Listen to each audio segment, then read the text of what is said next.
WJFK. Infinity Broadcasting. WJFK-FM, Manassas, Washington, D.C.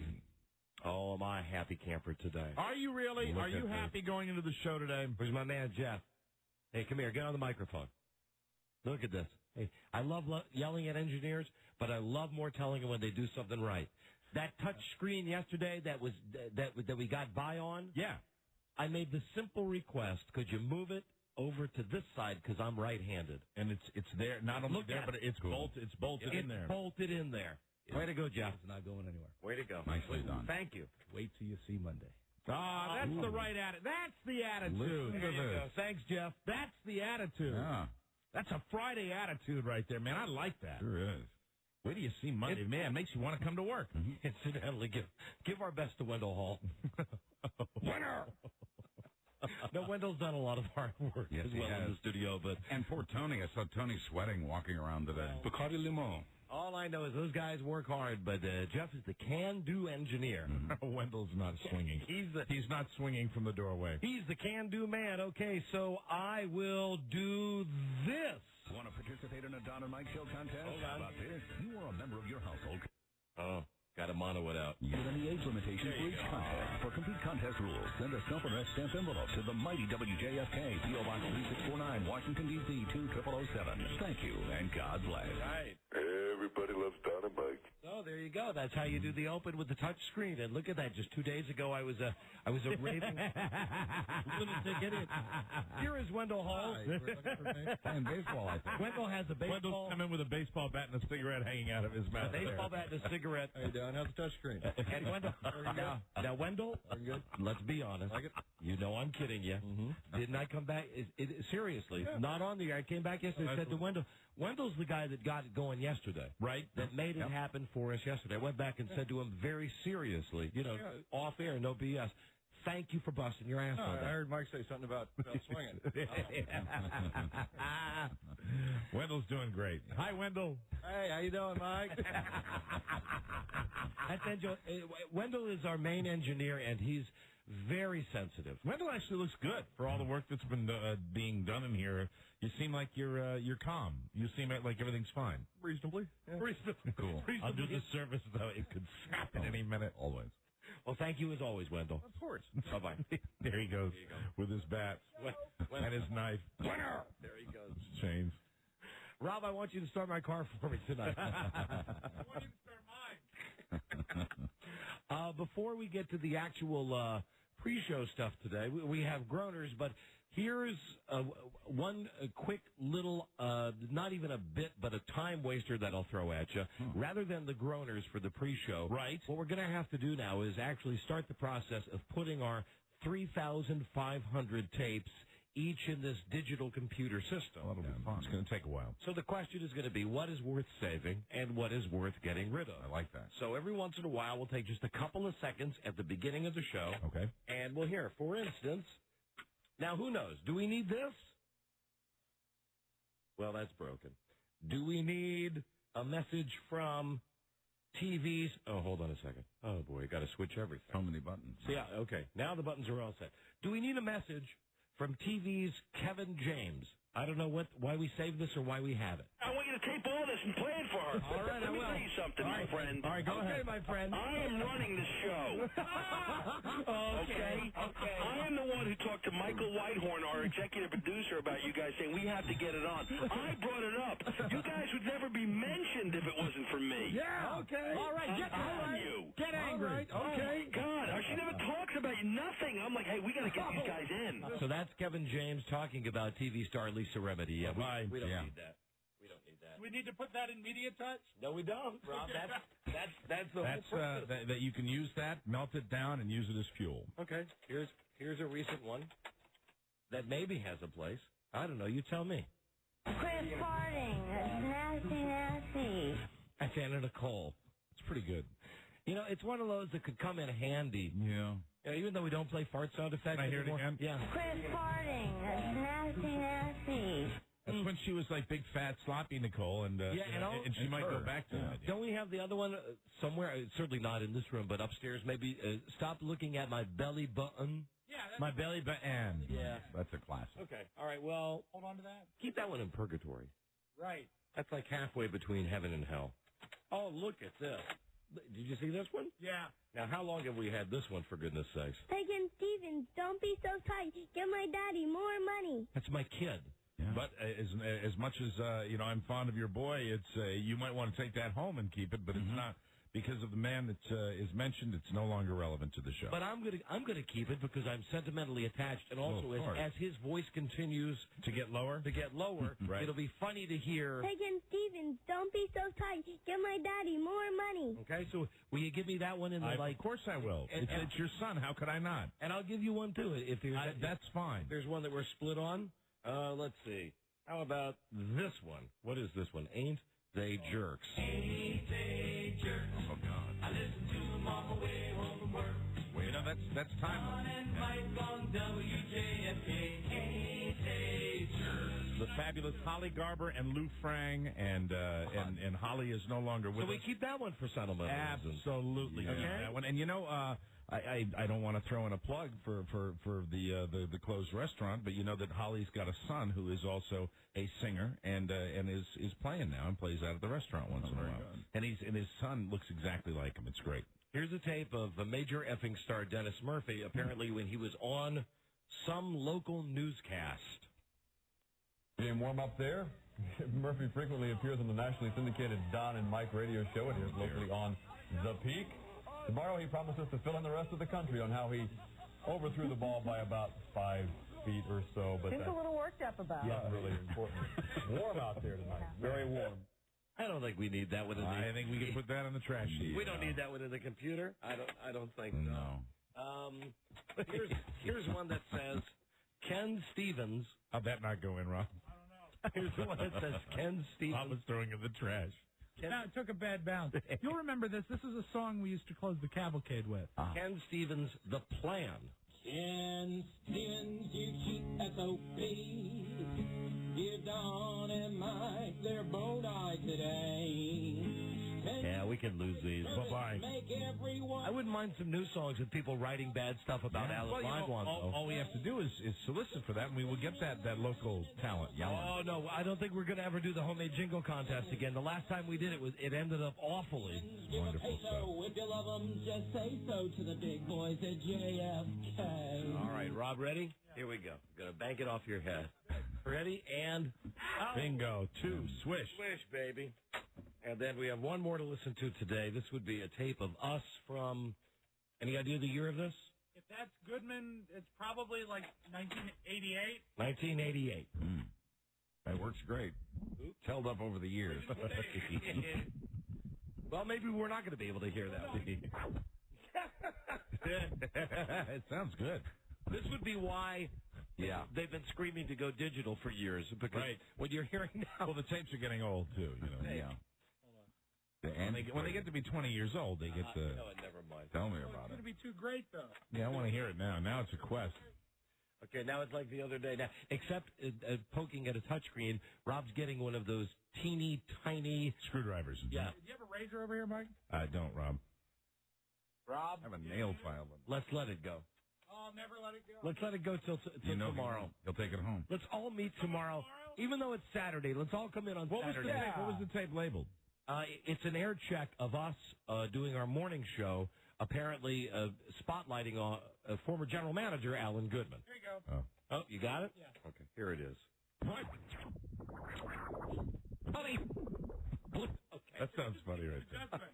Give me one more try. One more try. God, it's not going to be worth it, Rob. Try one more time. Okay, enough. All right, thank you. That was good. However, this one also goes to purgatory. No, Mike, we're not throwing this one away. Oh, we're not throwing that away? Yeah, I think we should have some old... some nostalgia? Some old scrapbook stuff. Boy, I bet it's good. So there you go. I bet it... Hold on to the unplayable tape.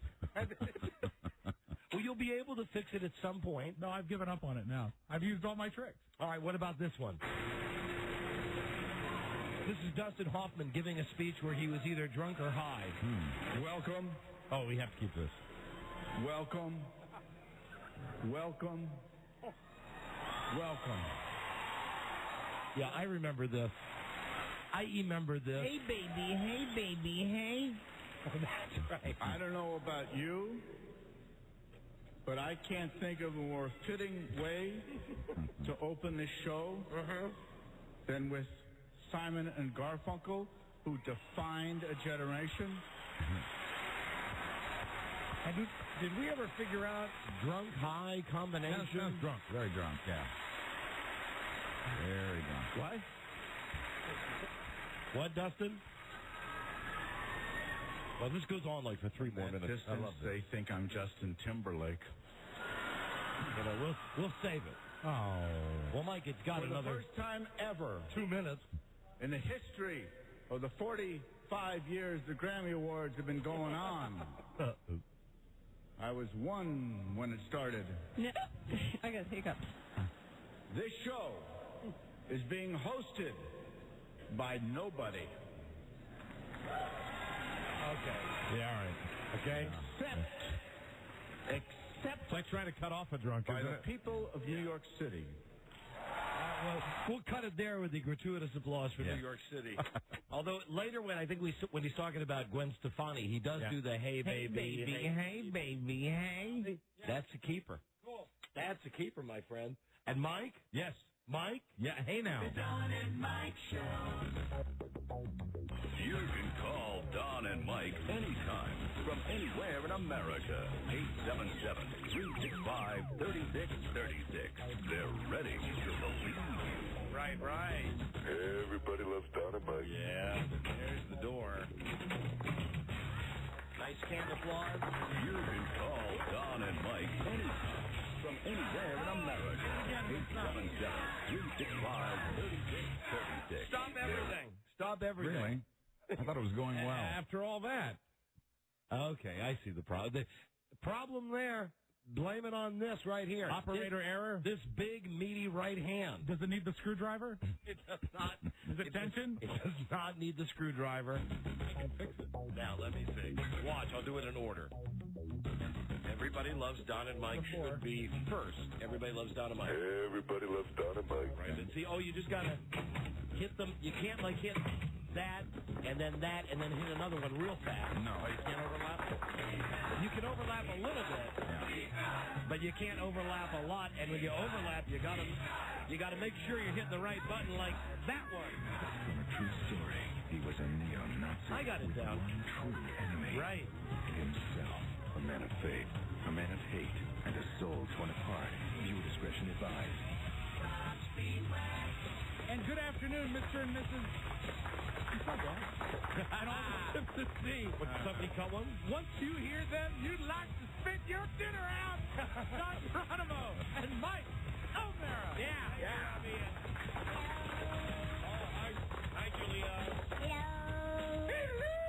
Hi, and thank you for listening to this episode, Don and Mike Show, on this Friday. 07-09-04. Hi, Don and Mike. Buzz Burbank here. Okay, there you go. I'll get the swing of this. Today it's not the technology, it's the man behind the technology. Pretty well, Let's see, there you go. There's hello, I got you. And then there's the Rob thing. And beautiful. There we go. Hank's Look Around Cafe. Got it all within the touch of a button on top of the world. Very good. You got it together. As Van Halen sings on top of the world, here you go. Call us from anywhere in America, 877-365-3636. From Canada, pleased to be calling 800-636-1067. And Washington, D.C. on WJFK FM, call 202-432-1067. I have so many things of a personal nature to bring up with so many people on this show today. What happened to the screen just sagged. Oh, dear. Hold on. There it is. Hold on. It just tilted over while you were talking. Okay, pal. There it is. There it is. There it is. It's pal. good. Yeah, I'm talking to it like it's a dog. It's perfect, pal. Come on, computer. Come on, It's good. Everything's working well. Okay. A lot of things to talk about. Yes, we do. Thank you, Buzz. Yes. Thank you. Oh, you know what? What? Boy, I wish I wasn't so goddamn anal repentant. It's just sloped down just ever so slightly. Needs to be tilted back a little bit, and there's probably something behind it to tighten it a bit. Let me see if I can get that for you. Screwdriver. How many DJs does it take? Hey. Sorry. Watch it, you. No, it really does take two. Watch it, or we're going to turn you into the rugby police, Buzz. I believe that requires a wrench to tighten. Oh. Right, well, either way, I'll make it do. Working with... You'll make do? Yeah, I'll pretend like I was on the TV show Batman. Right. Remember on Batman when they would fight the bad guys and they would move the camera sideways so the room looked like it was on a tilt? Damn. Gotcha, like the comic book, like Stan Lee, who I wrote a love letter to today. I mean, we generally write, when we've had someone on the show, we generally write like a thank you note saying, thanks for being on the show, we'd love to have you on again. Right. Beth Ann said, would you like to write anything, a personal note? And it ended up being something that I could print in letters to Penn. So you were very excited about it. Yeah, I was more than excited. Sure. And excited about the show today. Am I? You bet. And I'll tell you why. Besides our many guests and our many bits, I've got something for me, for you, for Rob, for B.A. I want to ask everybody something about, and even Buzz. And I'll start with Buzz with the rugby uniform we're wearing today. We've all noticed the rugby shirt. Yes. The not exactly matching rugby shorts and work boots today, right? Yeah, not work boots, just black sneakers and black socks. You look like something from the cast of Dodgeball today. Yeah, I'm ready. Yeah, I'm ready for kickoff. The look. That's the look. Yeah. It's summer. It just seemed like a good idea. And Buzz is wearing swag today. Oh, that's right, free stuff. And That's right. notice, Mike, I'm not busting you on that because now that's you know the wise guy way. It's used. Right? Yeah, it's swag. Did I tell you the derivation of the word swag? What? I found out pirates used it, stolen without a gun. Stolen without a gun. So, like, just free stuff. So, like when they board a ship and it had been already taken over. Right, they just take it. And that's why I guess we had this discussion because it was the Jolly Swag Man. That's right. The Jolly Swag Man. Oh, what, Robbie? Still doesn't explain why he's dressed like a rugby player. Well, I know why he is, because the shirt was free. Right? Right. Yeah, From but it looks HBO. good on you, though. Yes. Thank you. I like it. So, okay, Buzz is dressed like a rugby player.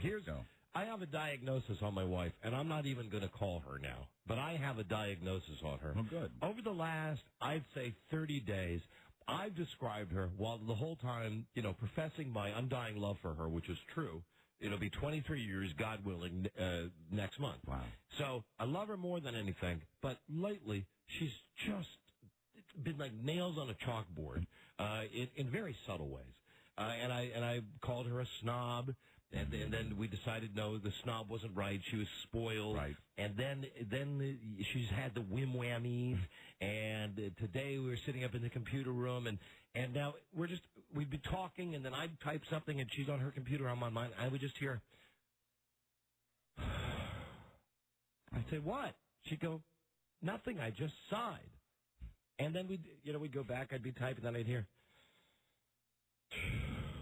and I'm not exaggerating, right. Because even she had to admit that they were loud sighs. She was sighing. Wow. Loud, desperate sighs. And I believe what it is she's not there yet, but I believe it's a midlife crisis. You don't hear about this happening to broads a lot. Well, that wouldn't be a sigh, though. A midlife crisis would be more significant behavioral change. Well, there have been things that I haven't mentioned. Oh, no, you sigh.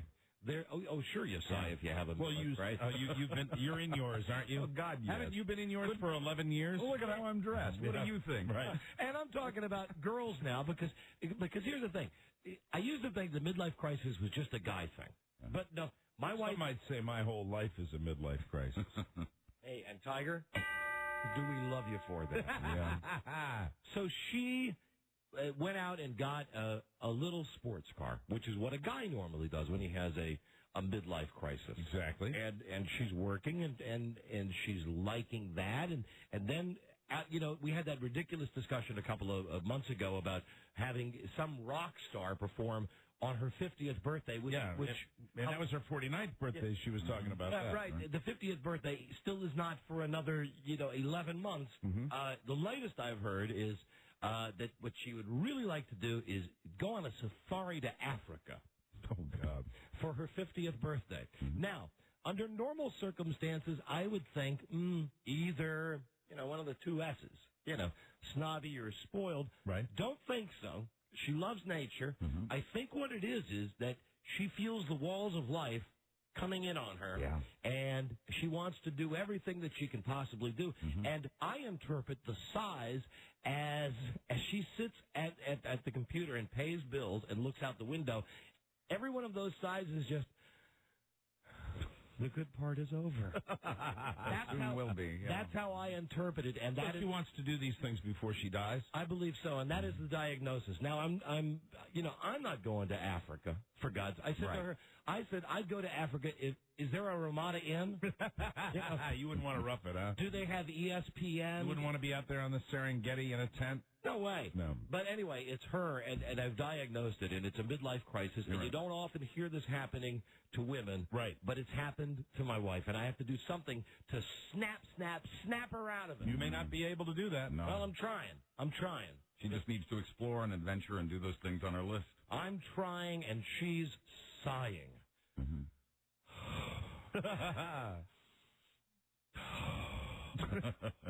That's got to drive you nuts. Yeah. And well, you're doing it while you're in proximity to hear it, too. So. Although I've heard her do it on her own. Really? I've heard her do it on her own. And she didn't know. You've gotten a candid sigh? Yeah. Yes, That'll be her new TV show, Candid Sigh. So anyway, that's the update on her. Wow. I don't know what she's doing right now, but I'm sure whatever it is, it has something to do with this impending midlife crisis, which incidentally would mean she'd live to be 100. Not a chance. You never know. I mean, she keeps herself in great shape. Society's getting healthier. But not me, though. But not a chance. And yes, now here's the next item of business. I'll tell you how this happens across my desk. Sitting at home, phone rings. It's best friend Rob. Hi, Rob. He says, hey, let me tell you what just happened. It's best friend Rob with some exciting news. Breaking news. And don't tell me that's not how it went down. It was so obvious, both of you guys. You're right. Hey, are you okay? Smirk. He calls me up. Rob calls and says, John, our production guy, was just answering request lines, like at 11 o'clock. Let me explain something. I'd like to say something here, okay? Rob and Don are best friends, okay? They talk all the time. And one of the things that they share, and I've observed this, what they share above all else is a joy. And it's a playful high school kind of joy at the misfortunes of others. And even if they are very good, even those we love, absolutely, even those they love. And what's funny is after this incident that Don will describe calmed down, I really started to reflect on this and got just mildly PO'd at the whole thing, but then got then laughed at it again because that's just the way they are. So I just wanted to say that I had planned an elaborate ruse when I came in here regarding this. I decided not to do that, but I could when Rob who is a little bit more transparent than Don has called me, it was like, hey, is everything okay? Well, but make sure you call me and let me know. It's that kind of thing. Well, you got to know the setup. So here's what Mike's talking about. Rob calls me and says, John, our production guy, for whatever reason, he's answering the request line, like during the Bill O'Reilly show. Okay. When no one's calling. Yeah. So he's wondering who's on the phone. He just picks the phone. WJFK. And the person on the other end of the phone says, is Mike there? And John Norman says, Mike who? And the guy says, Mike O'Mara, Donna Mike show. And John Norman says, no, he's not here. Can I help you? Guy says, yeah, I just want to let him know I'm driving by his restaurant. There's about 8 fire trucks and 2 hook and ladders out there. Oh, dear. Right. So, Rob...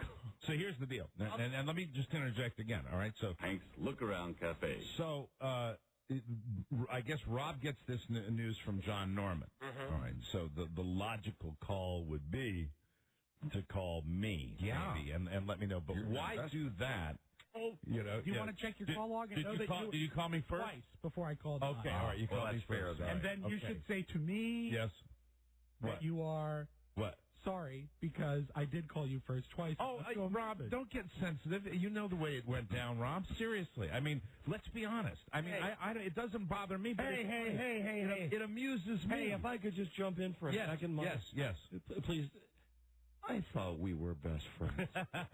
I thought you would call me first if Mike's restaurant was burning.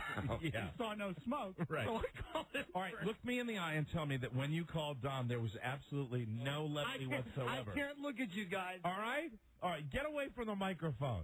Enough of that. I don't give a goddamn whether you call me first or not. That made me laugh because it's the way you two are. Because then I get a call from Don, and I forgot what you said. I forgot what you said. You said something along the lines of, I think you said to me, I have to say, first of all, it's a gas leak. That's what it was. And everybody's okay. Yes, everybody's fine. We're repairing it. There are people back in there. We're not open yet, but we're repairing it right now. It was not a 12-alarm fire, as was speculated on.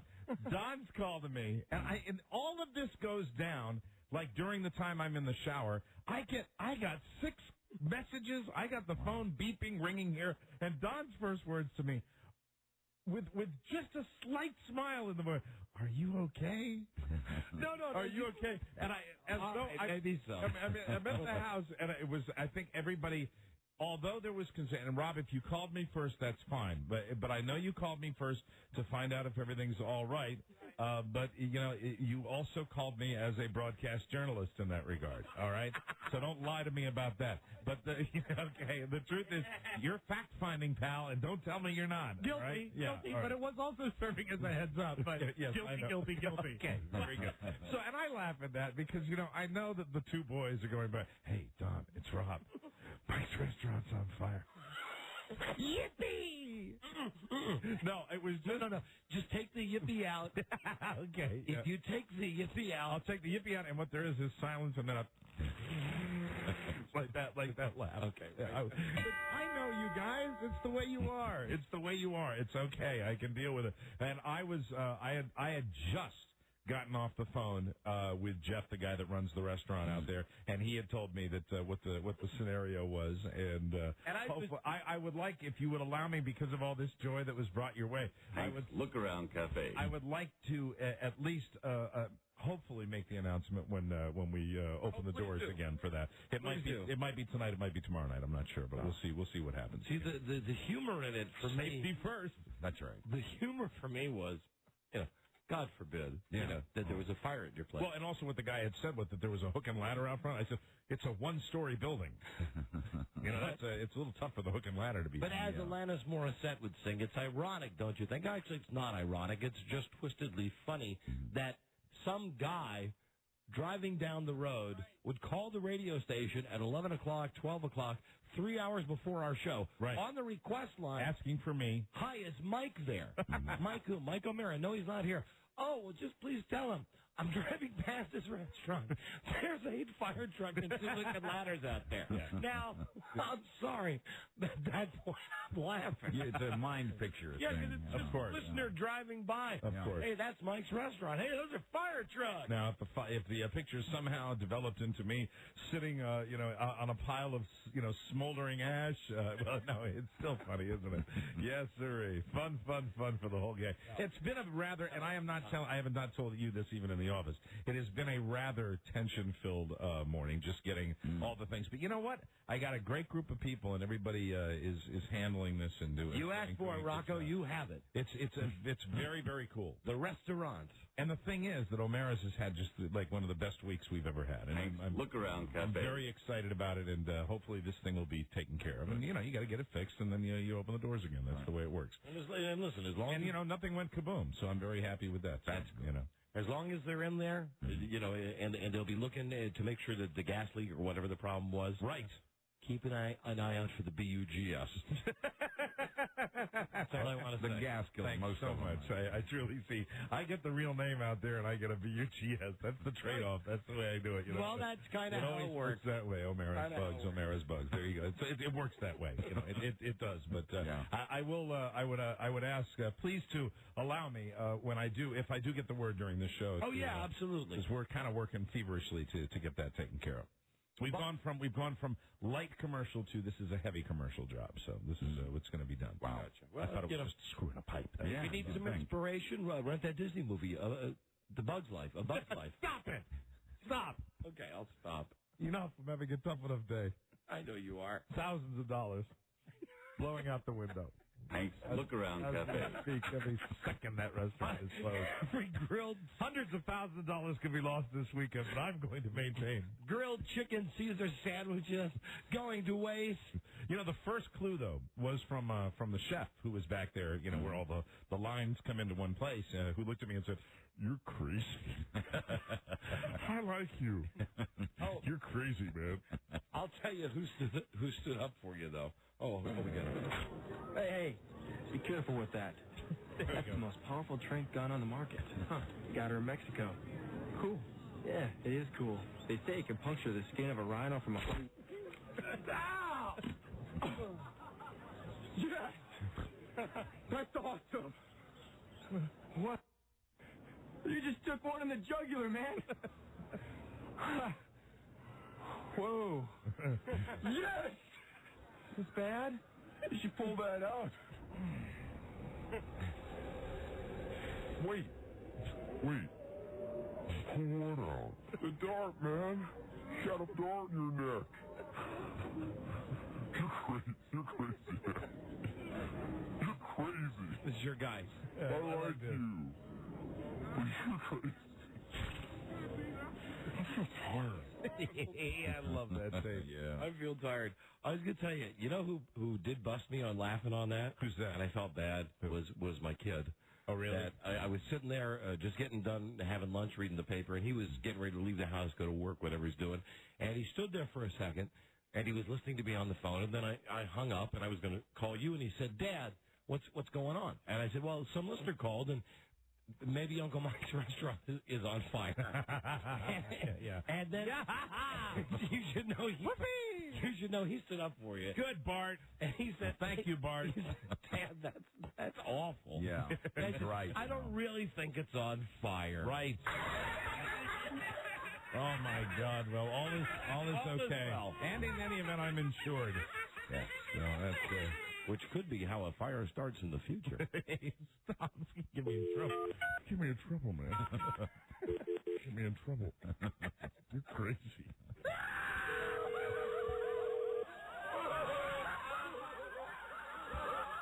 You know, I will call the midlife crisis if she'll pick up and see how if she'll give you what my reaction was. Because I don't know if I laughed with her when I told her about your restaurant. I don't know. I'd love to hear Rob's opening line, when he told you. I'd pay $1 million. Probably won't ever hear that, but I'd love to hear it. I'd love to know what words were said. You know, I really don't. Hello? There's the sigh. Hi, baby. You know, I really don't remember what... Mike, I swear to God, I'd tell you if I remember. You want to hear something funny? No, it wasn't something like that. No. No, I remember what it was.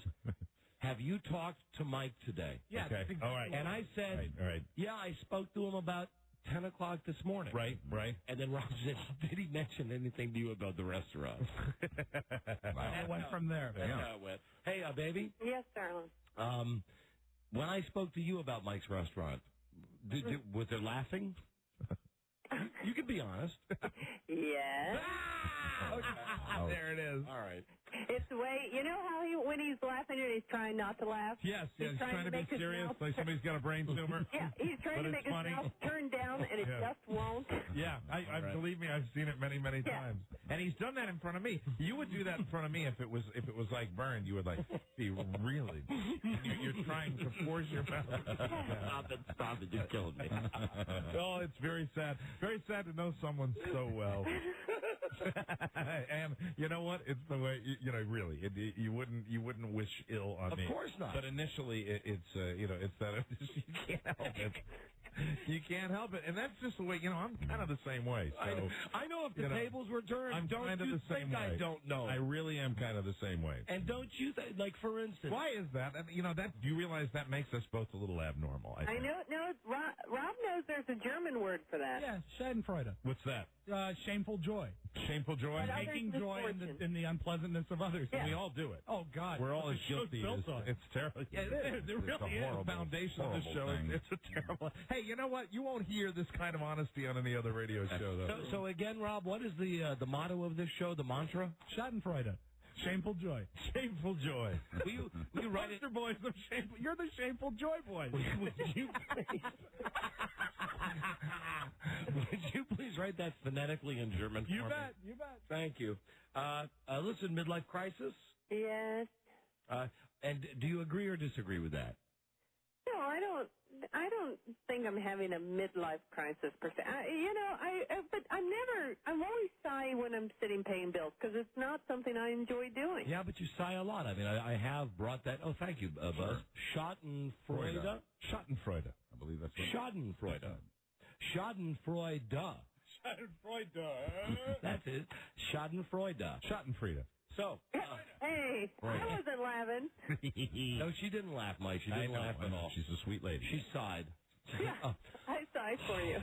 All right, well, listen. I've been doing that a little bit today, too. No matter what you're going through now, and is it a midlife crisis? Is it the whim? Because I ask you all the time, you got the whim-whams. So this is not just something that happened today. Well, there have been a lot of changes in my life in the past year. I mean, it was a year ago we were getting ready to send Bart off to college. Well, listen, I know you love Bart more than anything. Mm-hmm. Do you think you'll chill when he goes back to school? Yeah, I think that adds a little tension, having a big grown man-child in the house. Mm-hmm. Yeah, because I know that was weighing heavily on your mind today when you looked at a calendar and said to me, oh, August 15th is when he has to go back to college. So I know that it's way basically a month. It's way up there. All right, listen, darling. What do you say for tomorrow night? It's your choice. It's our date night. It's our movie night. Right. What's your choice? Is it going to be Fahrenheit 9/11 or is it going to be Anchorman? I do want to see Fahrenheit 9/11. It's your choice. It's your choice. It's your weekend to pick. Anchorman's supposed to be really fun. Let's go for the laughs. Okay, you got it. All right, my boo-boo. Okay. Bye, sweetie. Okay, but I'm proud of you for making that decision. I know. Okay. I know. It's the decision you wanted to. No, to be honest, I like both. See, this is... My wife has problems making decisions, even on something as simple as what movie we're going to see tomorrow night. Really? I thought she was very decisive. No, absolutely. To the contrary. Really? Yeah, she will just... Like me. She'll just chew it and chew it and chew it and wonder about it and go, well, what if? And then the qualifier at the end was, she says, Anchorman. I go, okay, great. Because that's the one that she lays it on me. That's what I wanted to see. Right. I want to see them both equally, but you just pick right now. Make a decision. Which movie are we going to see? For the laughs. She's going for the laugh. She wants to laugh. Right. Okay, so it's Anchorman. Right. All right. I would predict, really, if you're like most Americans, you would, regardless of your politics, but I know your politics kind of, you'd leave Fahrenheit in kind of a bad mood, as I did. Fahrenheit 9/11 puts me in a little bit of a bad mood. Right. There's no joy. Oh, we don't need that in our house right now. No. In the house that Cy built. All right, baby. Thank you. I love you. I'll see you. All right. Goodbye, sweetie. Okay, see you. Although it has moments of shameful joy. It has moments of shameful joy and moments of comedy. Yes. Moments of Schadenfreude. Schadenfreude. Right. Hello, one call before we go to break. Mike. Hello, Mike. Hey, radio gods. Howdy. Hey, Don, do you remember the time that you relayed that story about how you got when you were real little, got both your ankles broken when you got them caught in the spokes of a bicycle tire? Listen, we could go. There are so many. There are so many examples of me laughing at Don's agony. Absolutely. What about the drowning? The near drowning. The drowning, I laughed at. And that's when you laugh at like for 10 years. Yeah, I can't help but laugh. And at when that. Don almost burned his house down when he piled all those logs in it, you laughed and laughed. Now that was worth laughing at. That was just me being stupid. I did. But when I told you the story about when I was 3 years old, riding on the back of my mom's bicycle, I got both of my ankles caught. And broke your ankles. Broke my ankles. He about spit water all over the concrete. You can hear it over the radio. I think I understand your point, sir, and it's well taken. But it's a part of the naked cruelty that is the joy of the Don and Mike show. It's the Schadenfreude. Absolutely. That's it. All right. Auf Wiedersehen. Later. Guten Tag. We will be back right after this. This is the Don and Mike Show. This is the Don and Mike Show. This is supposed to be my weekend off. But no. You got me out here dragging your heavy ass through the burning desert with your dreadlocks sticking out the back of my parachute. You gotta come down here with an attitude, acting all big and bad. No. I got a hiccup. And what the hell is that smell? The Don and Mike Show. Be a dear and listen to the Don and Mike Show. That was Will Smith on that tape. I've always liked Will Smith. I think he's a good actor. I do like him. He's a good actor. I like Will Smith also. Will Smith. However, he's gone over the edge. What did he do? The premiere for his new movie I, Robot, which looks exceedingly exciting. I thought you were going to say it looks exceedingly Matrix-like. It does, but I like that. Right. I like with all the robots fighting with him, like all of the guys fighting with Keanu Reeves. Right. However, listen to this from Will Smith. I think most people think Will Smith is a regular... I think only you catch that. Maybe I am. Maybe I'm the only one. You think you were getting it by me also? Will Smith. Yeah. No, I knew I'm not getting it by you. Okay. Yeah. Okay. All right. So anyway, Will S. Yes. Most people think he's a down-to-earth guy, even though he's been in some great movies. Right. Listen to this quote.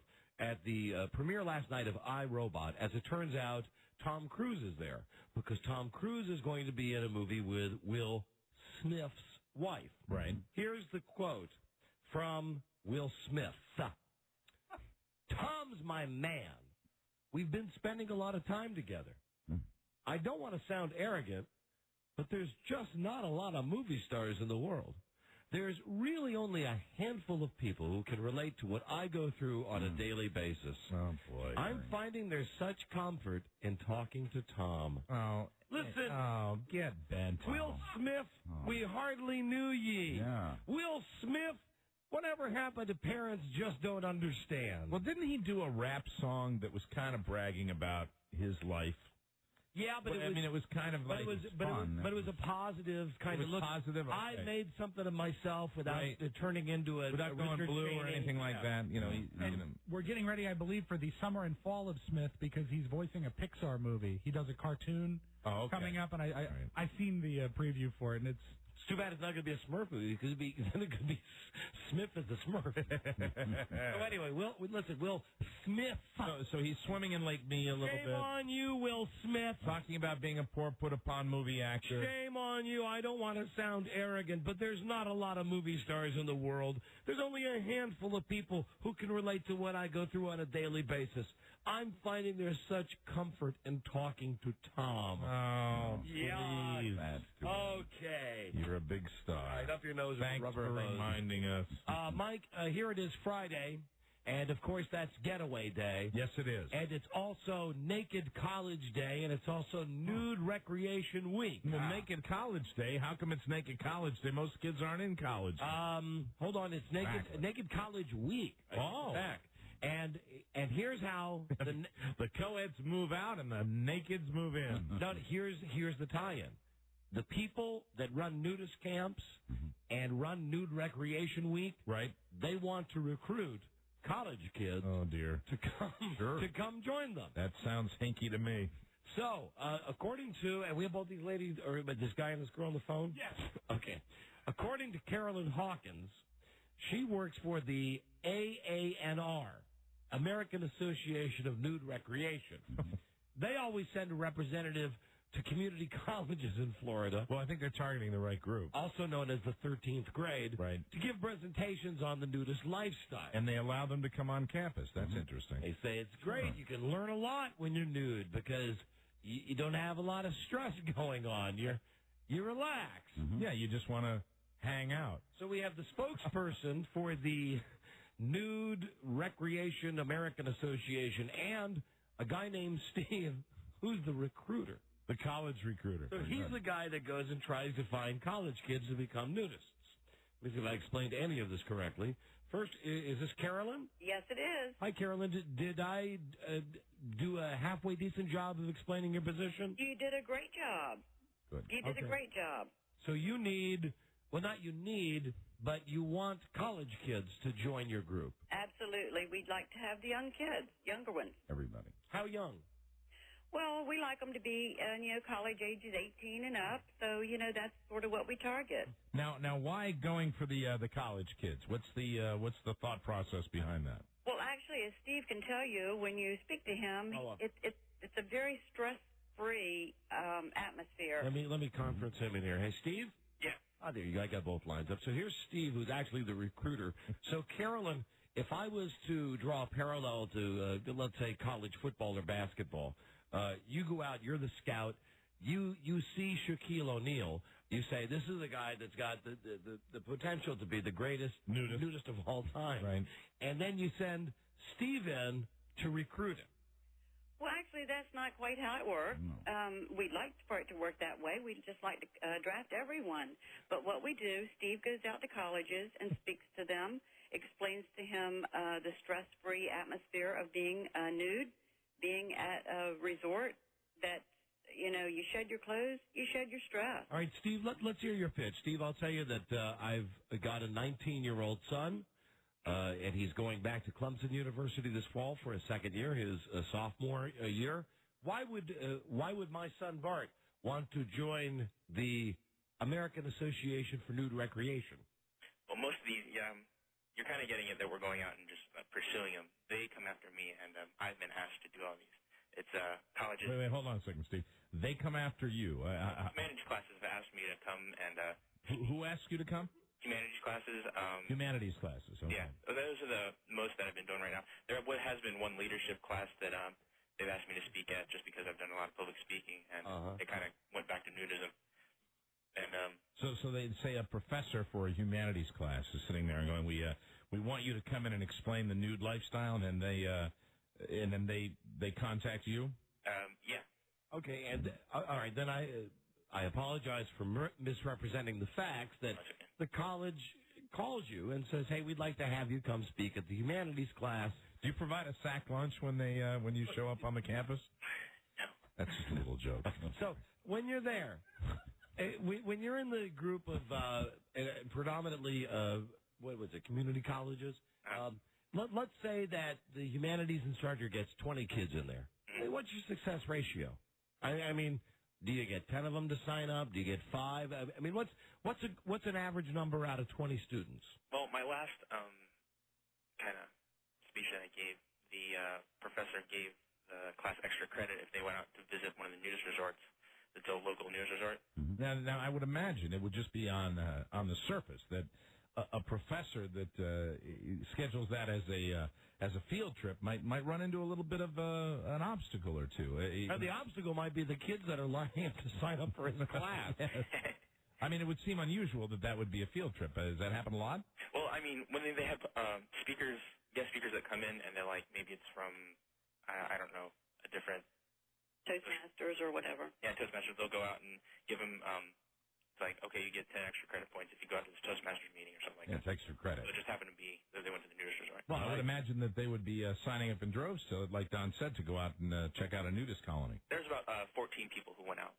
Out of a class of 15? Out of a class of like 25. Wow. Pretty good. That doesn't surprise me. Have you thought about going to, like, for instance, I mentioned my son is a student at Clemson in South Carolina. Have you thought about going to the ACC? Well, I went, I've been asked by Rollins, and that's a private college, and they've asked me to come out there and speak, and I haven't really had a chance because I've been traveling a lot. What's your opening line, Steve, when you have a class full of co-eds? What do you say? I mean, it really depends on what the speech is about. If it's just, well, aren't all the speeches about come join us and be nudists? Well, some of them are just kind of, they start off as question and answer, and then I'll go into a speech. Do you disrobe while you're giving the speech? No, I don't want to be too distracting. Do you bring pictures? I'll bring pictures of the resorts, but I don't want to, like, freak people out. Hey, Nick. Brochures, too, that we hand out. We have a general PR brochure that we hand out. We also have from a woman's perspective. We have like a little brochure that says what does Anna do for you, which we use, for legislative purposes. We do a lot of trade shows, legislative shows. Carolyn, tell me about your grandson. You must be very proud of your grandson. He was raised at a nudist colony. Nudist resort. A nudist resort, and he loves taking time off from college so he can relax by the pool at his clothing optional club. Absolutely. Really? Absolutely. He always said the best way to study is to be stress-free, and your mind is open, and when you're at one of the resorts, you don't have to worry about it. Who is your dream nudist? Who, mine? Yes, yours. Your dream nudist. Oh, I have a lot of them. Well, give me who's the A list, the top of the list, cream of the crop. Oh, my husband. Oh, isn't that nice? Okay, how about someone you haven't seen at a nudist colony? Oh, a nudist resort. A nudist resort, excuse me. That's okay. You don't like, Carolyn, you don't like Colony, right? Well, that went out some years ago. Yeah. So. And I always thought it sounded kind of interesting. Yeah, and ours are resorts. We have, a lot of them have full-service facilities. And frankly, Colony reminds me of lepers. Yeah. Man. Right, but they all lived in colonies, right, as they would slowly fall apart. Mm-hmm. Absolutely, yeah. Carolyn, who's your dream nudist then? How about Hollywood, movies, TV? I know my dream nudist. Oh, who's yours, Steve? Might have to be Bill Gates because I want to see the club he'd build. You'd like to see the club that he would build? Yeah, I mean, he's so rich.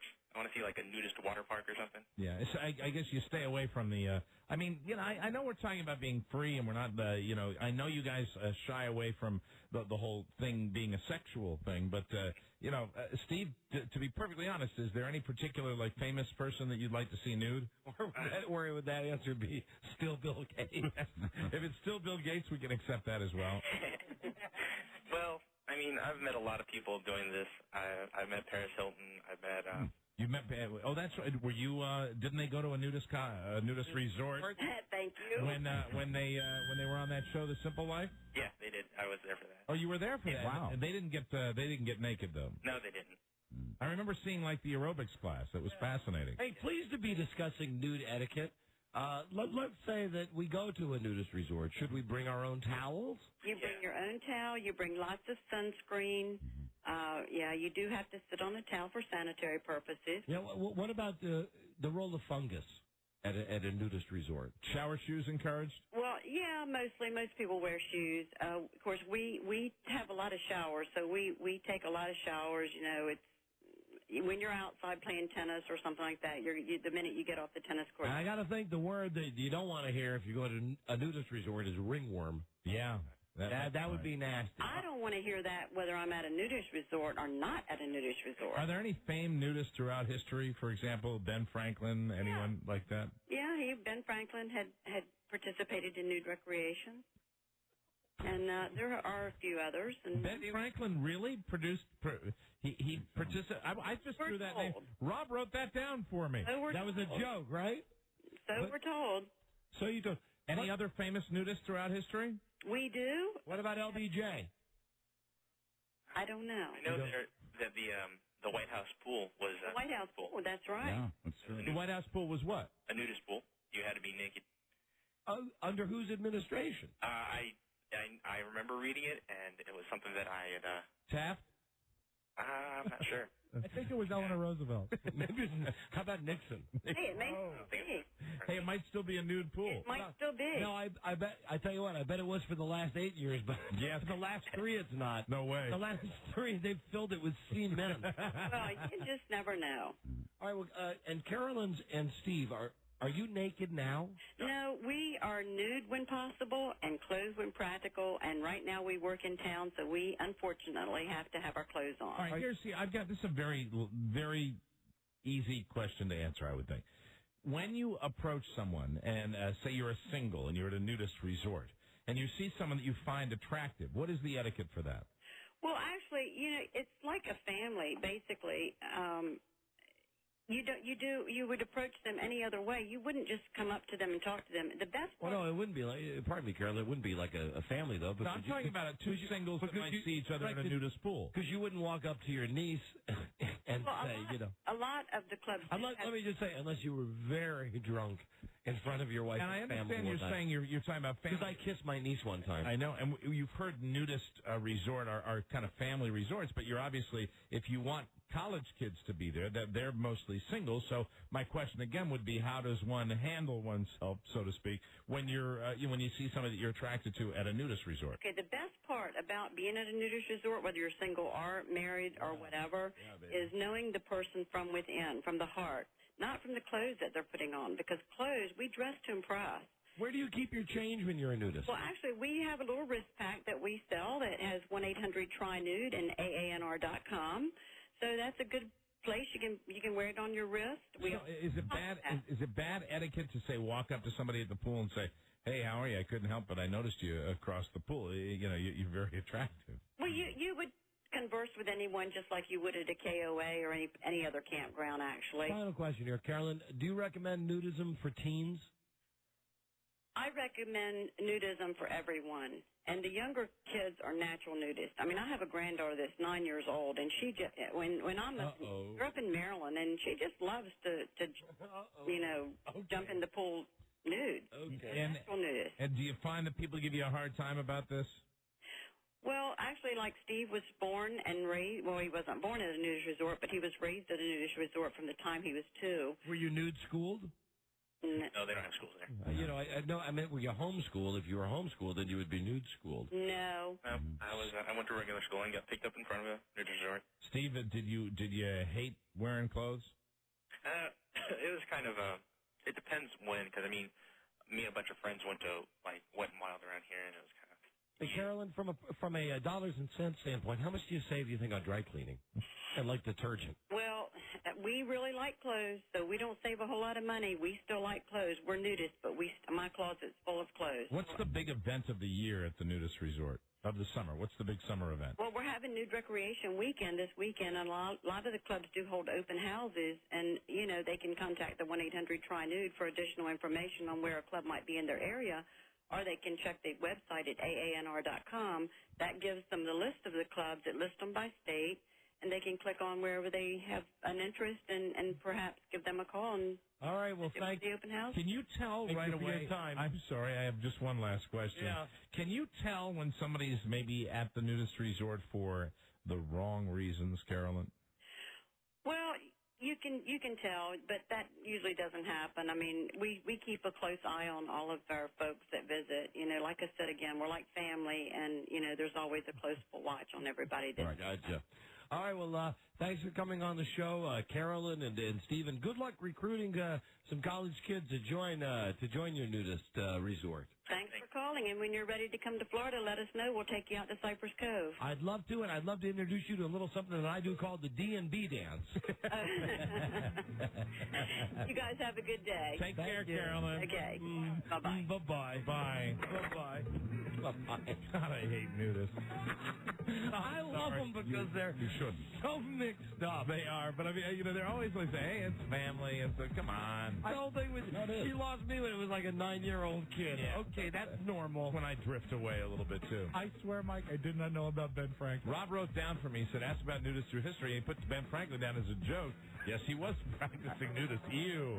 I researched it. It's true. I wonder if that's before or after he had gout. During. Nasty. Phone scan now.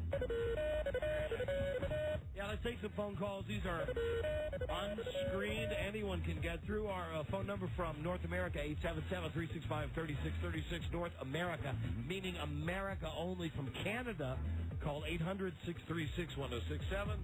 Or in WJFK, call 202-432-1067. We'll take your calls on the phone scan in just a second. And that guy, the lady, Carolyn, I definitely did not mind speaking to her. The guy sounded a little hinky, didn't he? Yeah, he sounded hinky. A little bit like, like hi. What's going on there? I was contacted by community colleges and a private college. Yes, Bill Gates. Bill Gates. Wow. Even nudists can be nerds. Water slide. Buzz was taking notes during the whole thing. Yeah. So you know. Yeah. Buzz is on his way to Cypress Cove for his next vacation. We'll be right back with the phone scan. This is the Don and Mike Show. This is the Don and Mike Show.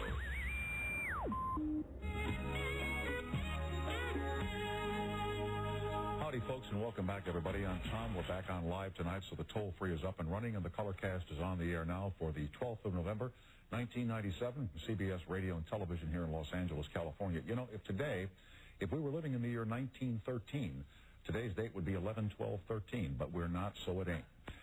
Anyway, today I did a little thing called the Satellite Radio Tour, where Tom talks with guys and gals on different radio talk programs around the country.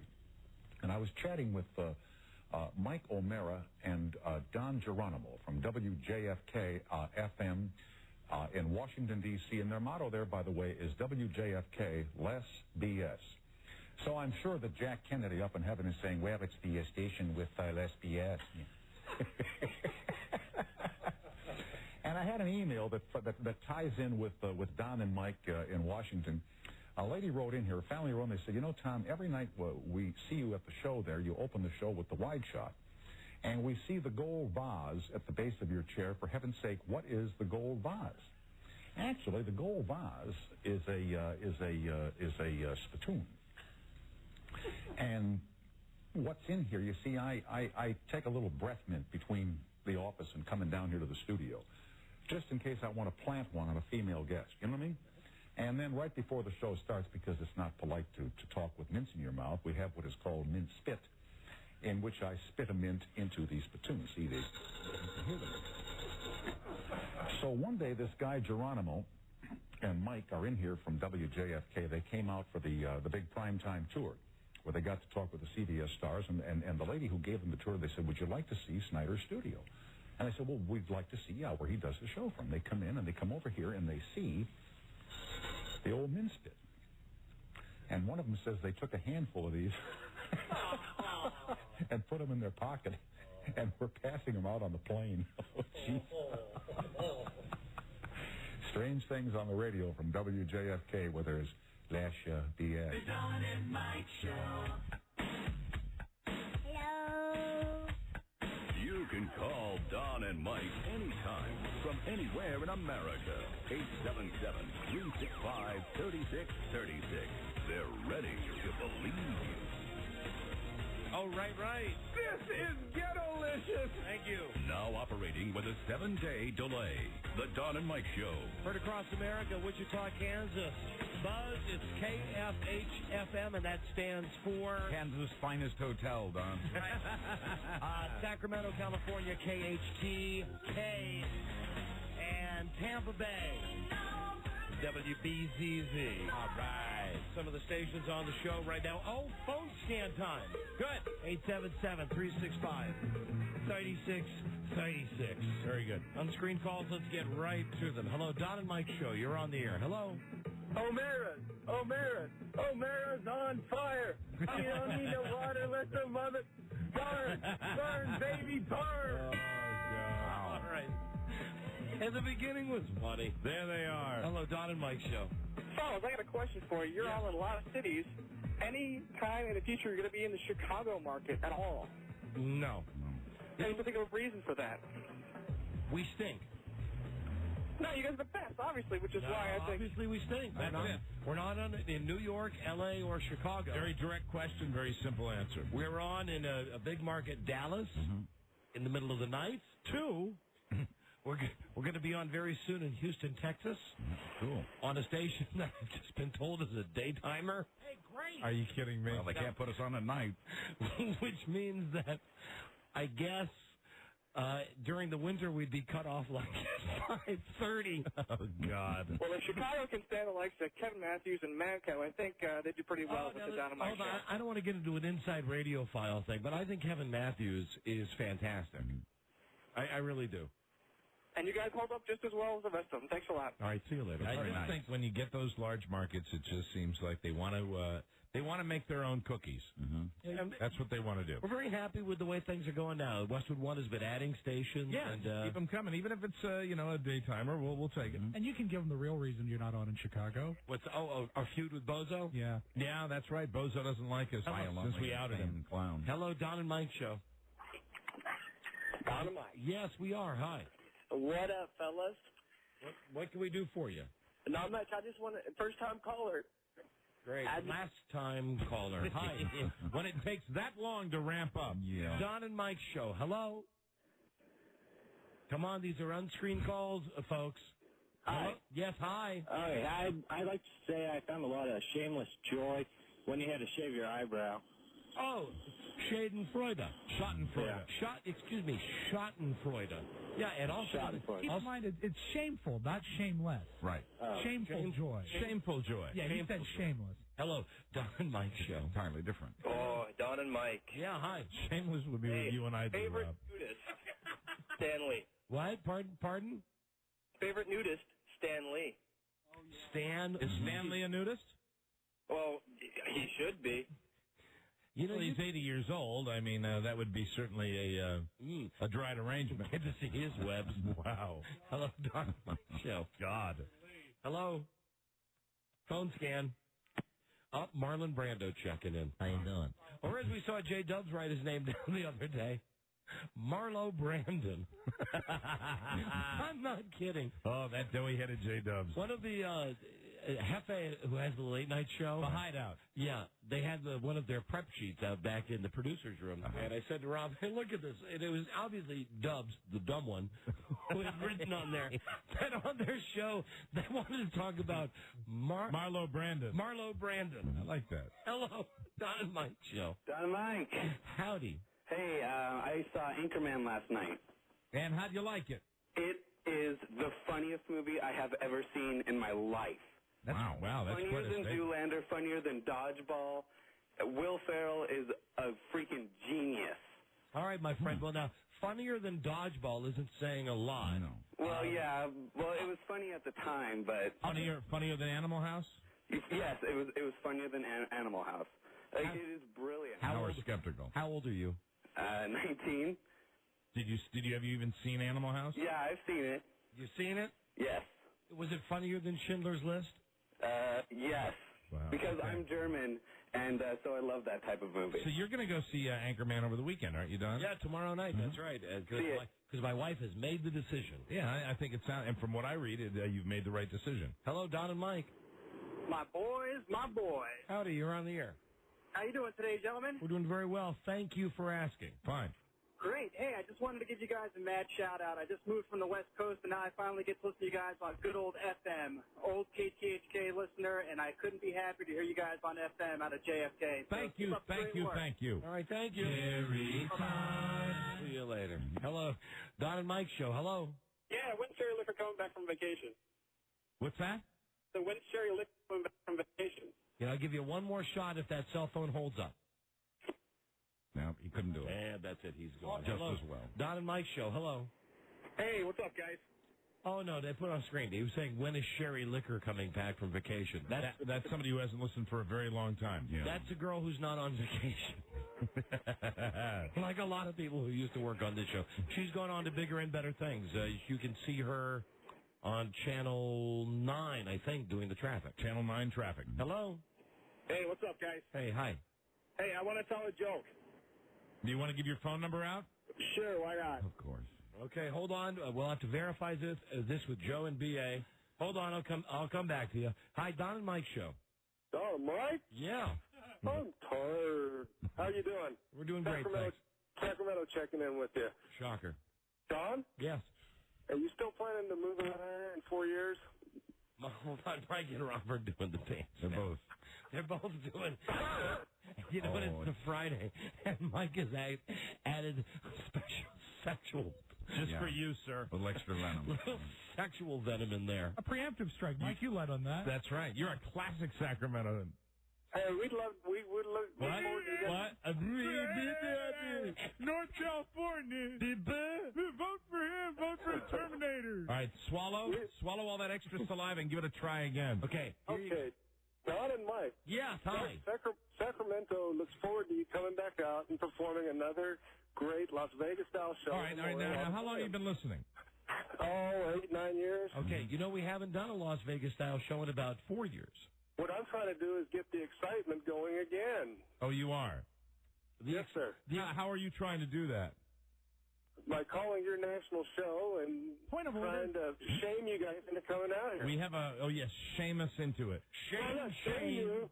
You said that. You just said that. Yeah. I'm sorry, I misspoke, sir. Yes, and point of order. The first word he really screwed up when he got a running start was the tricky word Sacramento. Right.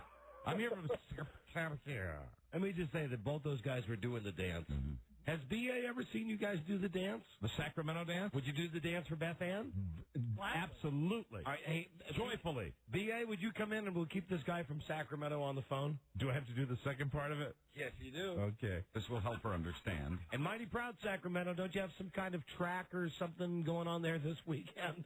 We'll see Beth Ann, you see the dance? Yeah, I see the little extra thing they added. Yeah. It's Yeah. the remix. But hold on, Rob. You guys really give her the whole one. No, I'm done doing that. I'm embarrassed to do it in front of a girl. Hey, can I say hi to BA? Hard to fake it, really. You know, he's just plowing ahead, as they do. From Sacramento. Beth Ann, he said hello to you. Hey, are you showing everybody a toothy grin right now? with the teeth that I have left, sir. Right on. Okay. All right, go get drunk and pick a fight. Thank you for the call. Hello, John and Mike show. Hello. My brothers, what's happening? Hey, what's up? Did y'all catch the hillbilly on Big Brother 5 or whatnot? Did I or whatnot? And you know what? You are disqualified for saying or whatnot. But listen, here's the twist. I did not check out I don't like the Big Brother. No. I love the Big Brother, and here's the twist on the Big Brother. That they put him in the house, and there's one guy who really looks like Cletus. Right? I mean, he's got on a cowboy hat, does really kind of talk like this. Right. Julie Moonves. Right. And incidentally, they dressed her up like a cheap Chinese hooker the first night that show was on. Bravo. She had on those body sparkle things. Oh, yeah, there you go. A nice little one of those Britney Spears shirts on. I like that. She's just a sexy lady. So anyway, they're saying, like all the other Big Brothers, there will be challenges. They're living in a house together, but this is a special DNA episode. And I'm thinking, DNA now, what the hell can this be? As it turns out, the people who are in the house who may get into romantic situations, right? There's a brother and a sister in there, and they don't know that they're brother and sister. Now, now I might be watching. This is where it gets good. They call the cowboy guy, the brother, they call him in and they tell him. So they get him in the room and they say, some girl in the house is your sister? They say the girl with purple hair is your sister. We have proof. We have the DNA records. Now it's up to you if you want to tell her or not. He doesn't tell her. Oh, wow. I mean, I think eventually he did tell her. What, they like separated at birth or something like that? I didn't watch enough of it to know for sure. Wow. All I know is that last night they had to make a gigantic Charlie-sized margarita, like the one you had down in Ocean City. Yeah, like a fishbowl, right. Fishbowl margarita. The thing was 10 feet tall. They had to fill it with I don't know how many gallons of rum and tequila mix and then salt. That's good. And then they had a guy dress up in a lime suit and he had to jump inside and find a key or something. Wow. I don't know. Did they get to drink it? Yeah, they got bombed. We missed the best part then is when they finally revealed that they were brother and sister, he was forced to read a letter from his estranged family. And he reads like Mike reads when he does a character voice of someone who can't read. So he's having difficulty. Yeah, you can have another brother and mother. And it was shocking. Well, this sounds like a pretty good episode. Yeah. Big Brother's always been good, and so's The Amazing Race. And we'll have the latest losers from The Amazing Race on, I think, maybe in like 15 minutes. Oh, hold on. From Buffalo, here's the guy that wants to make our weekends with the joke. Now, keep in mind, if the joke's not funny, we give your number out on the air. Yeah, I know. All right, Joe, would you run the number in here, please? It's not up. Joe. Oh, you got it? Where is it, Robbie? Didn't I put it on your screen? No, Here it is. You got it here. Oh, you got it? Okay, thank you. Buffalo, or as I'm beginning to think about calling it, Buffamento. Hey. No, I'm just kidding. I'm sorry. No, that was totally uncalled for. That's disrespectful to Sacramento and especially disrespectful to Buffalo. It's just a little joke. Come on. You like Buffalo. I do. I love Buffalo. We've been to Buffalo. No, I love it. I love Buffalo. It's not like Sacramento. No. It's just maybe it's been the last couple of days, just a couple of callers. All right. Well, listen. Here we go. Let's hear the joke. If we laugh, and we'll give it our best possible, mental outlook. If we laugh, fantastic, you win a prize. If not, we give out your phone number, and people will call you all weekend. All right. All right, let's go. Okay, what does being with a woman and eating Kentucky Fried Chicken have in common? I don't know. What? When you're done with the breast, legs, and thighs, there's still a greasy box to throw your bone in. All right, now listen, here's the great thing. You can call this guy. If you burp? Oh, come on, that was good. If you're listening to us on the West Coast, remember, when it's 9 o'clock for you on Saturday night, it's midnight for this guy. Right. And when it's midnight for you, it's 3 a.m. for him, and so on and so on. The password is early Monday morning. And even better, the guy already hung up. But it doesn't matter. We got the number. Area code 716, Buffalo, 570-2217. Again, 716-570-2217. Right. Call them and tell them to have a very happy weekend with this KFC. Oh, and about KFC, is there anything dumber than the commercial with Dale Jr.? And I'm down with all the NASCAR guys and the sponsors and the ads, but here's what the ad says. Pull in the Kentucky Fried Chicken and get a bucket of chicken in the special collector Dale Jr. bucket. Really? Now, right. It is... You can put your stuff in there. But the thing is, you ever gotten a bucket of chicken at KFC? It's not even plastic. I had one entire one before the show. It's a cardboard bucket. Maybe this one's plastic. No, they're cardboard. Are they made out of the cardboard? Yeah, they're paper? And inside, it's just the greasiest mess. And can you imagine going to some trailer park and some poor schmuck's got like 15 of them up on the wall. I got them all, the collector's series. All the Dale Jr. KFC buckets. Say, this house smells like breading. It's bound to invite vermin, but it is a step up from the ad where the Colonel was voiced by Randy Quaid. Yeah. And they don't use Randy Quaid at all anymore. No one does. Hello, Don and Mike show. Hey, buddy. Hey. Hey, you remember earlier in the week you guys were telling that dude to jump off the freeway in Stockton? Yes, sir. Man, I drove underneath that bridge today. It's 15 feet off the ground. Somebody had called and told us that the other day when he was doing that he might have gotten a severely sprained ankle. Yeah, it was the clearance on it for the truck's at 15 feet 5 inches. And somebody should tell the cops, introduce those cops to rubber bullets. Yeah, or use that thing like they used on Jackass. Oh, that little like bean bag. Yeah, right. They shot him, which was really my favorite part of Jackass. Hello? No, it wasn't. My favorite part is when they went into the hardware store where they were selling the toilets. Hello. Oh, when they went in, yeah. Oh. See if they worked. Yeah. How can you not love that? How can you not love it? Hello, Don and Mike show. Hey, Don. Hey, Mike. Hey, Buzz. Hey. Hey, Don, got a question for you. You think you maybe misdiagnosed Frida? No. Maybe she instead is going like through menopause or something like that? No, and I'll tell you why. My wife went through early menopause like 15 years ago. That all played out on the radio as well. Yeah, she took pills for it and everything. You're right. So now she never gets her period. She just acts like it all the time, but she never gets it. God. She experiences the premenstrual tension, though, on a regular basis. It does make it great for our sex life, though. That is, if she ever wanted to have sex. Bada bing! Hello, Don and Mike show.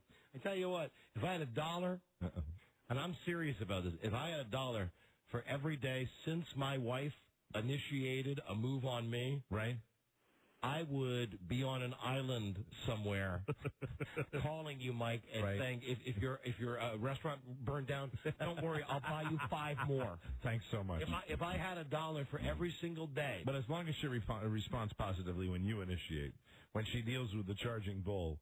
Well, you'd like to have her initiate. Well, she never will. She never will. She never does. And you never come into the room and kind of give her a sexy look and give her the opportunity to initiate? Sure, I do all the time. I did it last night. I did it today. I'm used to it. Yeah, I'm used to it. Get used to it. It's my lot in life. We're Irish. Get used to it. I love my wife, and she loves me. I just think she tolerates having relations with me. That's sad. That's how I feel. But that can't be true. She probably enjoys it. I don't see how she can, to be honest. I mean, now listen, we don't do the same show that we did before, so I can't. Have you thought about spicing it up a little bit? Like as far as the, no. Well, I know we can't talk about the same stuff we used to talk about, but like maybe just varying the routine a little bit? No, well, the routine works for me fine. Well, yeah, but I'm saying that if you wanted her to initiate, if you change the routine, that might change that. The only thing that she always asked was just make it at nighttime. So last night... The darker, the better. Last night, it was nighttime, and I'll tell you exactly what I got shot down for. Nighttime's the right time. There was a special on Channel 7 on primetime, something about dogs behaving badly, that they put hidden cameras on dogs to see how dogs rip up people's houses. And that was more exciting. I agree, Rob. Perhaps a bit down of role-playing. That was Rob's suggestion. about I play a fireman? That's nice. That's nice. He may have written it, but you read it. Hello. And Rob, and I threw him under the bus with it. And Rob, for you, how about I play a guy that's having a lawn sale tomorrow? Suggest the role of O.J. Simpson. Hello there, Don and Mike Show. Hello. Jesus Christ. Come on now, get with the program. You're on the radio.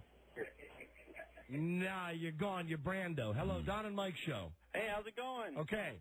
Hey, you know, that last interview you guys had? Yes. Inspired me. I'm naked now at work. Great. Hey, good for you. What a great way to end the week. Exactly. All right, bye-bye. Bye. What he didn't tell you is he's working at a daycare center. That's unfortunate. Hello. Don and Mike Show. Hello. Hello, boy. I wanted to give you my address so you can mail me my Cadillac. Oh, this is the guy still thinks my daddy gets a caddy. He never lets it go. Hello, Don and Mike. Got it, Mike. Buck Nasty with you on a fantastic, fun-loving Friday afternoon. Can I get a big bong, 2 for the road, good guy Friday chime time to start the non-stop party? You till you can't stop. Yeah. Jerry Let's stop right there. Yeah. That guy's okay. He deserves it. For the What's your name? Dean. Dean, where are you from? Baltimore. All right, Dean. You listening on Live 105? Yes, sir. Thank you for that. Congratulations. Send us some peanuts. Listen to this. Hold on, Mike. Dean's peanuts. Dean's peanuts. Who says we don't give away the big stuff? You have won Slurpees for a year. Yeah. You lucky man. Right. It's 7-Eleven's 77th birthday this Sunday, July 11th. I hear that. And they're celebrating with free Slurpees on 7-Eleven Day. Oh, thank heaven for 7-Eleven. Enjoy your year's worth of free Slurp. Is there anything better when you're really hot and thirsty? No. Plus, you got the WWE Vengeance Prize Pack pay-per-view this Sunday in your home on in-demand pay-per-view with Comcast or Cox Cable. That's WWE Vengeance. Check your local pay-per-view Sunday night, July 11th. Get me a great one and a message to all the employees out there that might be maintaining those machines. Keep the machines in working order. Thank you for listening. Awesome. You guys rule the pools and reach the beaches, man. All right, hold on a second. We'll be back with the latest losers from the American race. Amazing Race. The Don and Mike Show. The American Amazing Race. This is the Don and Mike Show. Right here on the Jerry Todd Show here this morning. And we'll play the Incredible Contest in just a sec. But right now, a little business to take care of. I always watch the Jerry Todd Show. Jerry Todd weather. And it looks pretty good, it does. It is going to be cloudy. Don't think it'll rain, though. Let's check the low right now. Overnight low of 45 degrees. That's a little on the chilly side. Checking the high, going to get up to 63 degrees. That's a little warmer. The Jerry Todd Show. Okay, here we go. Time to make our next Incredible Contest cash call. And here's hoping that we have a winner this hour. We're calling at random someone in the local area here on the Jerry Todd Show. And we'll see who we've got on the video phone. Hello. You're on the Jerry Todd Show. Hello. Who is it? This is Jerry Todd. Can you tell us how much money is in the Incredible Contest jackpot this hour? What? How much money in the Incredible Contest jackpot this hour? You can win it all if you know the correct figure. $2,029. I'm sorry, you are wrong. Please. And we will make another call. Next hour, we'll add $10 to the jackpot. Meantime, right now on the Jerry Todd Show, a little more. Mike Show. Wasn't quite sure how that would end. Thank you, Jerry. Much longer than the hassle. That's the wrong button, too. Reluctantly, here's Don and Mike. You know who would enjoy this? That's video from Tom. God! Stop everything. I just made a mess of that. Well, a terrible mess. Well, everything's new. Okay, let me try this. Again, I can't yell at the engineers about this. No. Is this operator error? Yes. Stupid me! Stupid me! Stupid me! Stupid, stupid, stupid, dumbass, jerk face, me! See, I can dish it out just like I can anybody. You can take it. Yeah, but I can dish it out to myself as well. That's right. Jerk face! It's good. It's well balanced. Yeah. It's like the news network, fair and balanced. Restaurant fire, not funny. Yeah. Hank's Look Around Cafe. Sorry. I'm having me a day. I know you are. I know. Let me try to get us out of the spots, and then we'll have the people from The Amazing Race. The Don and Mike Show. And then we get this. The comedy stars of the Alan Line Radio Funhouse. Don Geronimo and Mike O'Mara. There you go. This would be appreciated by Jerry Todd. There you go. Very nice. You got it all together, Don. Trying to put that together. Way to go, Don. Here now. Thank you, Mike. You're welcome. Here's Dennis and Erica. Hey, what's happening? First losers from The Amazing Race. Hey, kids. How you guys doing? Good, doing all right. We're doing all right. We're still recovering. Now, what's you guys? Just to update here. Your status is what? You guys were together. You were engaged. What is your thing? Well, yeah, we were together for about 5 years and then got engaged, and then after a couple months broke the engagement off and split up entirely. And what is your status currently? Well, we're back to dating again. That's that's nice. But we're definitely not engaged. That's not happening anytime soon. There you go again. Just like on the TV show, throwing him under the bus again.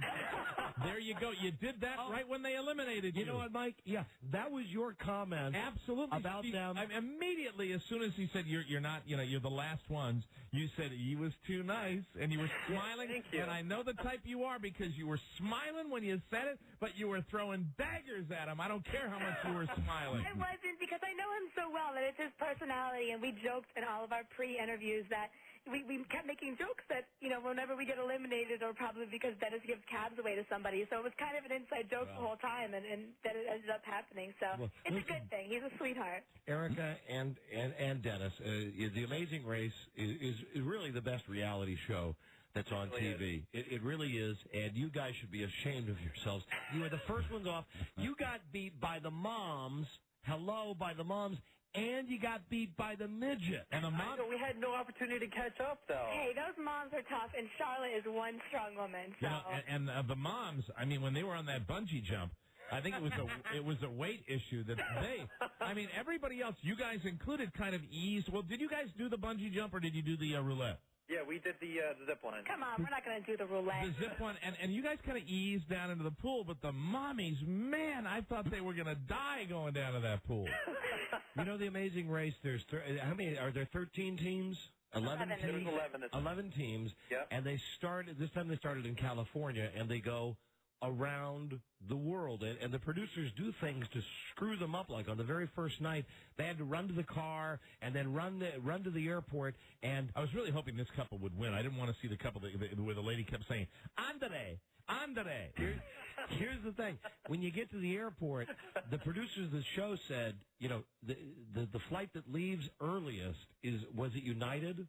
Yeah, United left early. The American flight was the first one to leave. Either way, whatever airline it was that left first, the producers screwed you over because that plane had a layover, meaning if you arrived at the airport late and didn't look at the itinerary, and you said, I got the flight that leaves later, I'm screwed, then you realize, wait a minute, we're going to arrive in the location before the people who busted their ass to get to the airport to catch the flight that leaves first. That's right.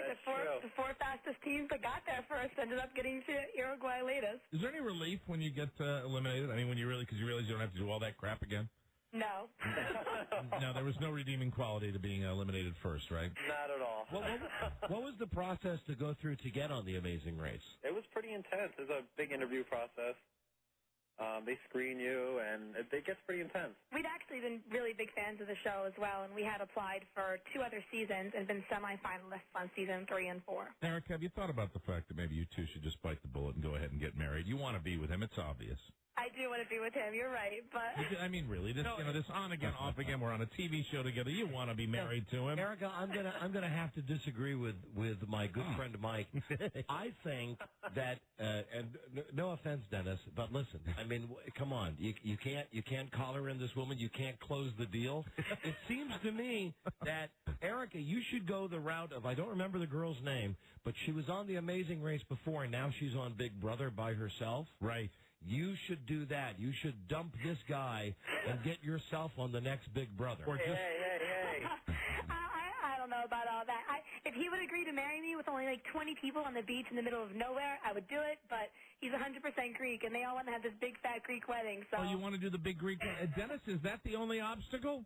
What's wrong with that? Well, there's nothing wrong with that, but I mean, if it's the only obstacle and you love the woman, I mean, just, do it her way. That's right. I got too much family. They all want to come. Wait a minute, hold on. Dennis, you mean you would marry this girl, you love her enough to marry her, except if she just doesn't want to do it like the movie.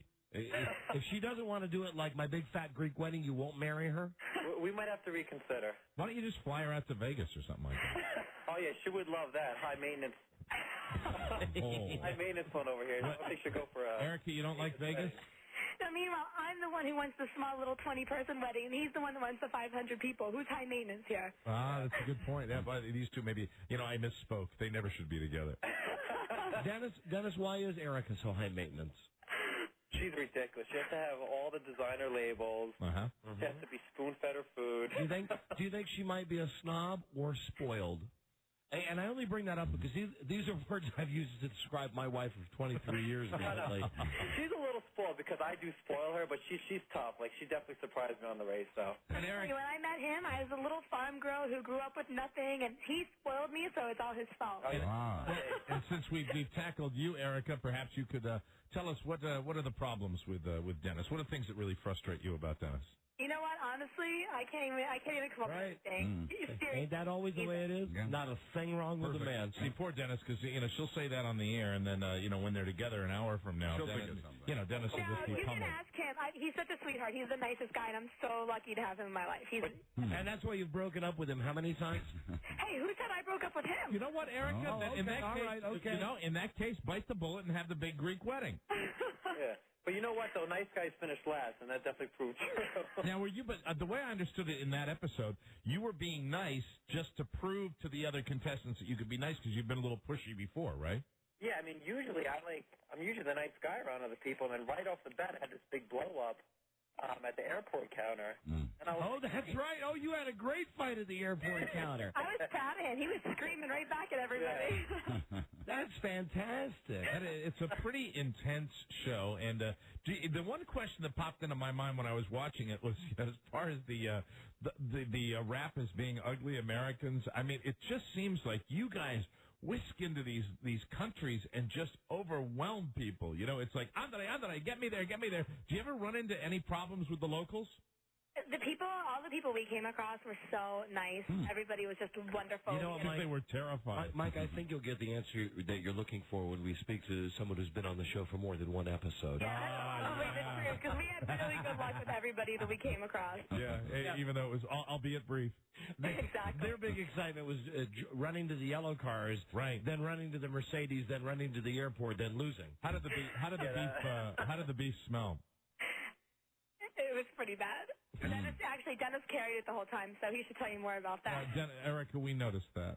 Yeah. When we got there, though, I guess the first group of teams had like 50 pounds of meat to carry. But by the time we got there, all those lighter loads were gone, and we were running up carrying all the heavy loads. So. He was great. He had about 85 pounds that he sprinted with the entire way. I don't even bother trying to explain this to people who didn't watch it, because it's a great commercial for the show. If you just hear these two bickering and arguing, and you know that if you arrived at the airport first, that you lost, and then you had to carry 85 pounds of meat. There's so much neat stuff to ask, though, when you watch it. When you're doing that not rappelling, but you're going between the buildings, and you're pulling that little cord, did it get really difficult towards the end? It looked like it was really a little tougher when you got right to the end of the line. Yeah, your shoulders started aching a little bit towards the end of that line. And, guys, I'd like to know, seriously, what kind of waiver does CBS, Viacom make you sign?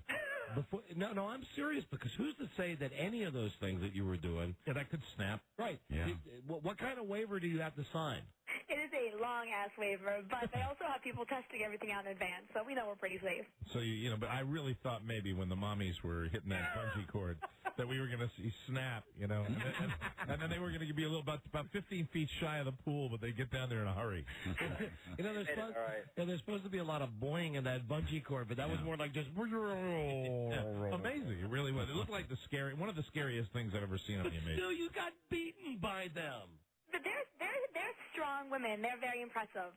Very impressive. Were you crushed when you got the news that you were last? We were disappointed for sure. I mean, we already knew at that point that we were in last place, so we had the car ride to kind of take it in and think about it a little bit. Okay, so you could put on the brave face when you got to the gun. How many months or weeks ago did you guys tape your one episode of The Amazing Race? We were eliminated, I think 6 months ago, so we've had a lot of time to get over it. Wow. You know what I thought would always be fun? What's the name of the host, Don? Do you know the name of the host that hosts that show? No, but he's not annoying like the guy on Survivor, and maybe that's why I don't know his name. I think he's Phil Kogan, he's a hottie. He's a little cruel. His name is Phil something. Is that what you just said? Phil Kogan, yeah. Phil Kogan. I would love to see, like, right at the end, you're the last ones here, and then you just look down and go, okay, and then just belt him. That would be some reality TV. I would never allow anyone to mess up Phil's pretty face. Oh, I'll say maybe I see the problem with Erica now. Yeah, you see what I mean? Yeah. Yes, sir. You have an open relationship, you guys? Excuse me? Do you have an open relationship? No. Are you exclusive with each other? Yeah, we're exclusive. You know, it sounds like there's some just slight hesitation answering these last two questions. We're just looking at each other, seeing who's going to answer first. And now, is your part on The Amazing Race totally done? I mean, you don't get brought back for like the last episode. You're out of there. I can't tell you that. Better watch. Oh, stay tuned. But either way, guaranteed, your faces will still be on every week on the beginning, right? You know it. True. Yeah, that's all right. Good. Well, that's good. Then listen, if anything does happen with you, and I can't see how that would be unless like they had like a crazy wild card. They said we're going to pull back the biggest losers that we had. Survivor's done it. The two people who you never know. You never know what happens. Bring back the two people who got beat by the mommies. Let's welcome them back. And for anybody else, you're happy with the experience? You enjoyed yourselves? Oh, definitely. It was Very great. happy. We met a lot of great people, made a lot of good friends on the show. Hey, what about those guys with the pizza place? They seem like real jerks. They are awesome. They're not jerks at all. Really? All right, well, then you've given us a positive. Give us somebody in that group that you really weren't thrilled with. Got to be somebody. Got to be somebody that annoyed you. There's always somebody you don't get along with. How about one of the? Everybody's really nice. No, not everybody really isn't really nice. All right, button it for a second, Eric. I'm going to ask Dennis here. Hey, Dennis, how about the two old guys? You know, the two white-haired guys. Were they a little much? No, actually, not at all. No, I got it. Well with them. What about that old cracked out military guy that got his knee all messed up? Jim is hardcore, let me tell you. Watch out for Jim. He's definitely hardcore. I think that's as close that as must we're be going to the get answer. to a negative. Either that or the dwarf. Do they do a pretty fair job in representing the people how they really are when you see it on TV, or do they just mess with you or the people watching the way they present the people that are on the show? I think they did a great job. Everybody really came across as who they really were. Why am I picturing a big disclaimer in front of them that they've signed so they must say all positive things about the people on the show? Hey, you guys told me to button it up when you ask about people. I'm the one that tells the truth. Dennis and Erica, if by some chance you get back on the show, we'd love to have you back on. And if they invite you on, like at the end of the season for whatever the crazy twist is, come on back on. And also, if you finally decide to get married, and whether it be 20 people on a beach like Erica wants, or the big wedding. Right? Yeah, let us know, okay? Thank you. Dennis, as a personal aside, if you need someone to talk to after you dump her, give us a call. Give us a call. All right, thank you, kids. Good talking to you guys. Thanks, guys. Here's the first losers on the The Amazing Race, Dennis and Erica. Bye. There they go. They're charming. Bye-bye. Wow. They're gone. A lucky man. He is. Boy, oh boy. I just would have pushed her off that cliff when it was time for bungee jumping. The only time I noticed her was at the very end. Was like, you were just too nice. He was too nice. And then she's smiling the whole way, going, he's such a big, dumb idiot. It was you're right. You're right. And Mike said that to me the other day after we watched the show. He said, God, that woman. I don't think he called her. I said that to you before we even knew that they were booked on the show. Right, that's what I'm saying. And she completely threw him under the bus. At any point on the first episode, did he talk about what it must feel like to crush a woman's neck with his thumbs? Rob. Rob. Schadenfreude. There you go. Well, that went well. Let's call BA and tell her that was a good booking. Hello? Hey, BA, that was a good booking. Yeah, they were cute, weren't they? Do you think that if they told you, are they going to be back on that show or something? I only asked them if they were still together. Oh, I got you. But I have their info. Here's a question for Beth Ann McBride, our producer. A question that you guys aren't hip to, but I'll ask her right now on public radio, so she will have to answer. You're forced. Beth Ann? Uh-huh. Which do you love more? Who do you love more? Your daughter or your dog? I love them equally. You love your daughter and your dog equally? She was telling me before the show. Now, here's the deal with Beth Ann. Last night... this is disturbing. Last night... I know it would be. So we're chatting, and they say, I call her, say, what's on the show tomorrow, blah, blah, what are you doing? She says, my dog, she describes her dog has gotten very ill, and she's finding a vet. So I put her on the phone with Frida, and they talk about it, and they said, it's gone to a good place. And then we hang up the phone, and I come in today. I said to Beth Ann, how is everything at home? And she said, things are okay. The dog is, doing okay, but that her daughter, Jennifer, was upset. That her daughter, because Beth Ann was so absolutely beside herself, you were crying, right, about the dog being sick? I was distraught. Of course. Very distraught. That her daughter, now how old is Jennifer? 19, same age as Bart? Yeah, she'll be 19. Right. So she said to Beth Ann, her mom, who do you love more, me or the dog? And Beth Ann, as the mom, said, I love you both equally. Beth Ann, that's horrible to say to your daughter. That's very funny. fair. That's what she said. And then Beth Ann looked at me, she said, do you think that was the wrong thing to say? I said, baby, that's the wrong thing to say to your kid, that you love the dog equally with them. Equally, wow. You mean you really must love your dog, or treat your daughter very badly. No, I tried to backtrack and try to rephrase it, and she could just and I said, Jennifer, how can you love something? You gave birth to me. This is a dog. Hey, man, I'm with your daughter. I Absolutely. know. And but the dog is easier than Jennifer. Good point. Because 4 legs and a smaller brain. All right, well, listen, for the record, I guess I already asked you. You answered. But who do you love more, your dog or your daughter? I love them differently, but equally, I don't know how to explain it. I understand. She loves her daughter more than she loves her dog. I understand, Beth Ann. Thank you, Bud.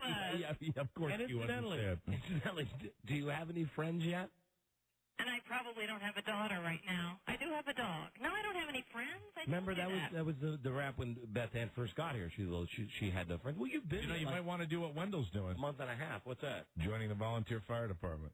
Is he really? Yeah. You're kidding me. Yeah, No. Wendell's joining. Did she just hang up? Is she gone? No, I'm here. Oh, okay. That's what Wendell's doing. And I think maybe Beth Ann can meet a lot of new people doing the same thing. I really don't want to do that. You don't want to join the volunteer fire All my department? energy and my focus is on my dog and you guys and Jennifer. Oh, In that order. Not necessarily in any particular You just dissed her again. No, she's had this. She's thought this since we had the dog. I love the dog more. How long, Dan, just out of curiosity, how long have you had the dog? Since she was 6 weeks old. And how long would that be? She's 8. That's 56 in dog years. Hold on. In human years, how many years is the dog? How many years? 6. He was right. How many? 6 years old. 6 years. And your No. dog? In human years, she's 8. 8. All right, so you've had the dog for 8 years, and you've had your daughter for 19 years. Right. So for the first 7, 8, 9, then you loved your daughter more than any other animal. I got to think, instead of joining the volunteer fire department. I wasn't like an animal or freak or a dog freak like I am now till I had the dog. Maybe instead of joining the volunteer fire department, you should join PETA. But you know, at the firehouse, they're probably going to have a Dalmatian for you. Amen. They're a tough breed. Tough breed. Not if you love them most. What breed is your dog, Beth Ann? She's a mix. What breed is your daughter? She's a mix. All right. Goodbye, B.A. Okay, bye. She's too funny. Yeah. And that's real. That she said to me, like, seriously. I love them equally. She said, my daughter got upset. And the way she said it to me is, do you believe that? My daughter got upset. She got all upset with me because I said I love the dog as much as her. Yes, she's a kid. Your kid. I said, God damn it, honey, that is the wrong answer every time. In different ways. God damn it, honey. Honey? God damn it. Man, walking the daughter. Hey, quick break. And we'll be right back to the Friday favorite. This is the Don and Mike Show. Hold on. How did it do? It didn't. No. It didn't do. Do I need the screwdriver? Let me try this one. And it depends upon what the meaning of the word is. If if is means is and never has been, that's one thing. If it means there is none, that was a completely true statement. But as I have testified, I'd like to testify again. It is somewhat unusual for a client to be asked about his lawyer's statements instead of the other way around. The Don and Mike Show.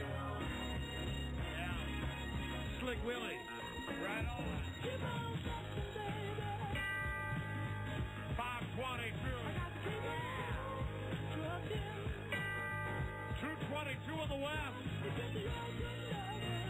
Midwest. 322. And Dallas? Sometime between midnight and 4 a.m. They are entertaining always. Yeah. Don and Mike. Let's see if this other tape fires now. You know, it's been so long since we've played the Clinton-Monica tape. Yeah. Here's the one that we tried to play that was kind of busted. Can you tell the grand jury what is tricky about the question, did anyone other than your attorneys ever tell you? No, there's nothing. I'm just telling. I have explained. I will now explain for the third time, sir. I was being asked a number of questions here. I was struggling to remember them. There were lots of things that had gone on during this time period that had nothing to do with Monica Lewinsky. Well, anyway, obviously, he's the guy. Let's do it. I smell a musk. I smell brute high karate. How are you? Hey. Good to see you. I just heard you playing those tapes. That was a dark time, a dark period of my life. You are happy now, though, aren't you? I'm very happy. Things could not be better. I'm very, very thrilled. How are you, Don? I'm doing great, Bill. Bob, good to see you again. Buzz? Mr. Clinton? How are you? Why don't you know something? I bought the book. Oh, that's good. I understood you read it on your at your beach home. I read it all 900 freaking pages. Well, you know, I wanted to encapsulate everything that existed in my presidency, and I wanted to make sure that you and all the other readers and fans could understand the nature of what it was to serve this country for that period of time. I think most people, like myself, although I'm interested in your background and how you became president. How would that work? Most of us were interested in... What you're interested in my background? What do you mean? Well, I was interested in, like, with your mama. Growing up. You know, and your brother. Oh, yeah. You write about that in the book. I include that briefly. Of course, it's a comprehensive history of my days in the White House, and I wanted to make sure people understood all the details. But you didn't write a lot about Monica Lewinsky. Primarily, the book is for all my money fans. That's what I decided to do. Out of over 900 pages, I think there were maybe 15 that indirectly talked about Monica Lewinsky. Well, I can answer that if you'd like me to. Basically, it's not a time that's all that much significance to me personally. And if you've seen her lately, as I have, and heard her commentary, of course she's negative about the book, which is not a surprise to me. But I will tell you that I will notice that she may be disrespecting the content of the book, but I disrespect what she's done at the dinner table. If you see how big and fat she is. Unlike she you is now, super big and fat, man. Now, she's goofy fat. She really is. Have you seen her? Yeah. Man, oh man. Are we still able to talk like we used to on this show? No. We can't talk the way we, because I used to like to. One of the, if I may be candid, we had some FCC problems we're working with. One of the more refreshing things that I like coming out and talking to you on the show is that we could just kick back and be a couple of guys. Like I have many men friends that I have a relaxing and an open relationship with, where we can talk candidly about what is one of my favorite subjects. And I was told by your female producer, which get a good look at her. I'm worried about that decision. You want a boys' club, really, first and foremost. You want to insulate yourself with people that you can talk candidly around. And unfortunately, as much as I respect women's rights, you have a difficult time doing that when you have a woman in the inner circle. And I enjoy love. Sure. Although we can't speak as explicitly as before. There's one particular word you and I used quite frequently when I was a guest on your show the last time. What's that? It began with a P and ended with a Y. Oh, Oh yeah, no, we can't. We can't say that word anymore. That's out. And and then somewhere in between, we would say that is fine, and then that word. And I would say, man, she is fine, and then I'd say, do it. and sometimes I used to say that when I was back in the governor's mansion. I would say, I bet you have a nice and well, you can't say that now. You know what so nice, active love. You know what we can talk about though? I do enjoy active love. Let's talk about your monogamous relationship with the lovely Hillary. Oh yes. Now what we did last time we were here, you want the party line? Okay. As far as the standard line. All right. Here's the deal. She's a good senator from the state of New York. She's doing a fine job. Tell me the truth. I respect her. She helped me during my presidency. Tell me the truth. Huh? When's the last time you had sex with her? Oh Lord. Let me see.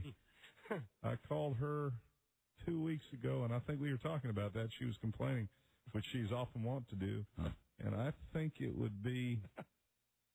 Well, if you count the White House, I'd have to guess. I can't give you a real specific. You don't think you've had sex with her since you left the White House? Oh no, that's been 3 years ago. No, it's so funny when you bring up the word Hillary, I get a little vomit taste in my mouth. It's kind of an automatic gag reaction. I would say total time that we have not had normal relations would be 11 years. Wow. Now, 11 years total, and that's all right. She's a strong-willed woman. When I read your book, she does a good job. When I read your book, she does indeed. The only thing that's my sincere face. You like that one? She does indeed. The only thing, and I roll my eyes just for you. And you do that thing with your thumb, don't you? That that's that comedian from Kennedy thing. There we go. Yeah. That's the Daryl Hammond thing, Daryl right? Hammond, yeah, I hate him. I think he's gay. In the book, you write. Hillary does not enjoy my style of active love. In the book you wrote. Are you familiar with active love? Active love, if I can explain it, I'd love to talk about that because I think this is not in the book, and this is something where I could. You were mentioning the fact that your wife does not initiate.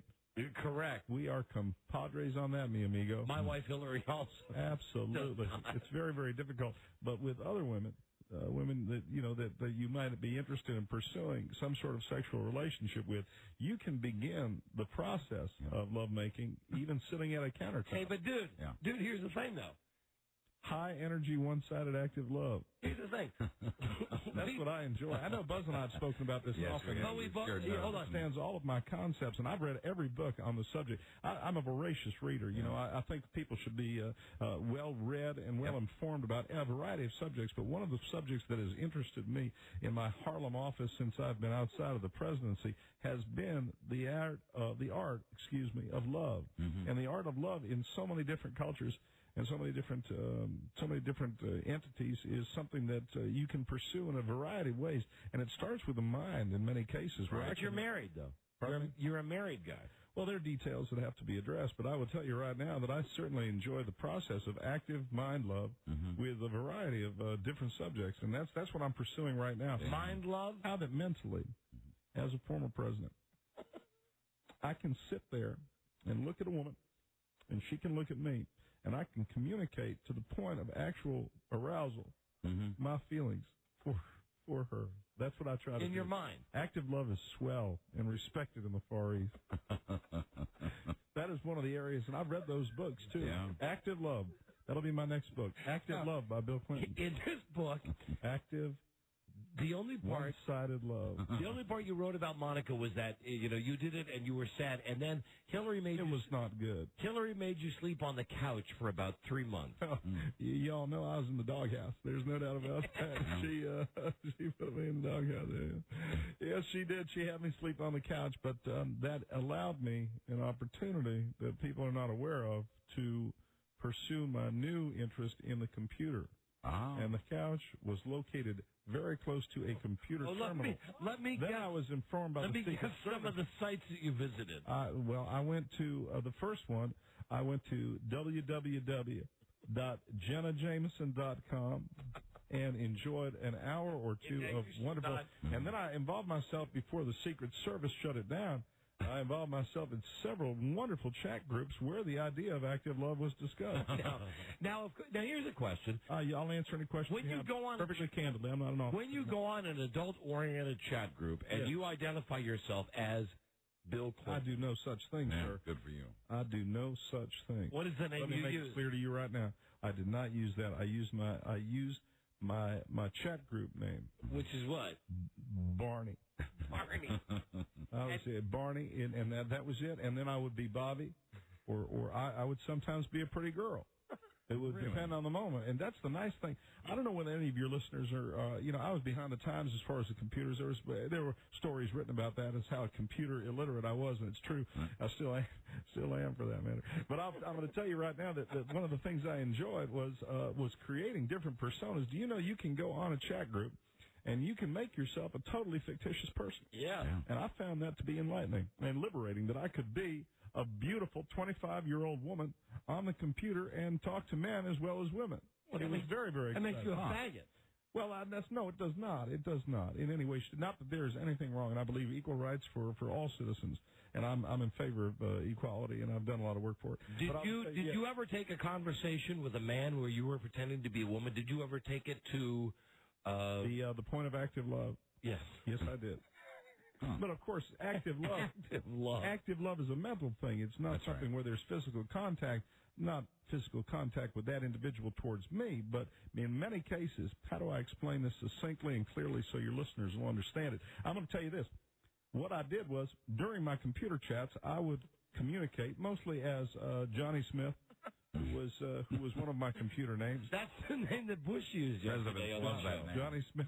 Johnny Smith. And I would be Johnny Smith, and I'd be talking to someone who was interesting, say a 35-year-old housewife who was up late while I was sleeping in the couch, and she was from the Midwest. And I would not, the active love process would involve me, where I would involve myself in the active love. Do you understand what I'm saying? I understand what you're saying. And nobody ever walked in on you when you were... Not when I was turning Japanese, no. You're experiencing this active love? I did not enjoy being a bottom. No. I didn't. I experimented in being a bottom, but I prefer being a top. Didn't like it. I've always preferred being a top. That's a good choice. I think that's a good choice. I did not like being a bottom on the internet or anywhere else, but man, what a great toy. I called it my toy. I said, listen, I'm going to go sleep on the couch, Hillary, and I've been playing on the toy for a while. And she never paid attention to that. She felt it was fairly harmless. It was all right. Let me ask you. Being submissive is not my thing. Let me ask you about the. I'm looking for a groovy chick. The Democratic candidates, Kerry and Edwards. They are both fine men. I admire them both greatly. Who's the most handsome of them? Oh, John Edwards. There's no doubt. What? He is such a young-looking 50, don't you think? He's got wonderful coiffed hair, a great smile. Would you ever get him in a chat group? I certainly would like to. I could enlighten him on the ways of the White House, some of the secret corridors that exist. Secret corridors in both the White House West Wing and in the mind. Oh, yeah. The mind to pursue active love. That is what I am enjoying and what I'm interested in right now. Do you know there are several countries where it is perfectly acceptable to engage in active love in the work environment? Yeah, but unfortunately... They consider it a way to stimulate productivity. The United States is not one of those countries, though, is it? Well, I'm working very hard to make sure that the workplace can be a free place. Freedom of expression can also work its way into sexual activity in the workplace. How many chicks? I think a man in this day and age, and I mean this, and I say this to my fellow Americans, that a man ought to be able to express himself freely in all areas, love included. Express yourself. Thank you, Buzz.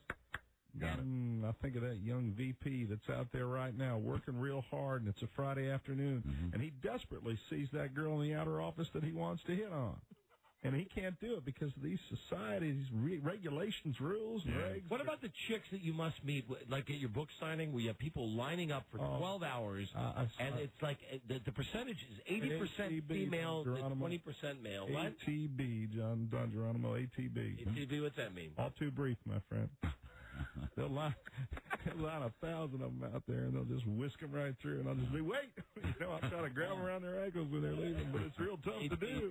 It's so tough to do because they're just wanting to sign, and they'll try to meet my eyes, and I'll try to do the same thing, and I'll, occasionally, if I have a lingering moment, which is there's so many books to sign, so much writer's cramp to get, and so little time to spend with the certain individuals I want. Active love. I will say, AL, and I'll kind of look at them, act that love, and see if they're interested in me. And it just, it really, the love will be there at Borders, but it will not be anything that you can really act on. And it gets back to the whole thing. I think if a man is in a bookstore signing something that he's worked very hard on, and you just said yes, I did hard on.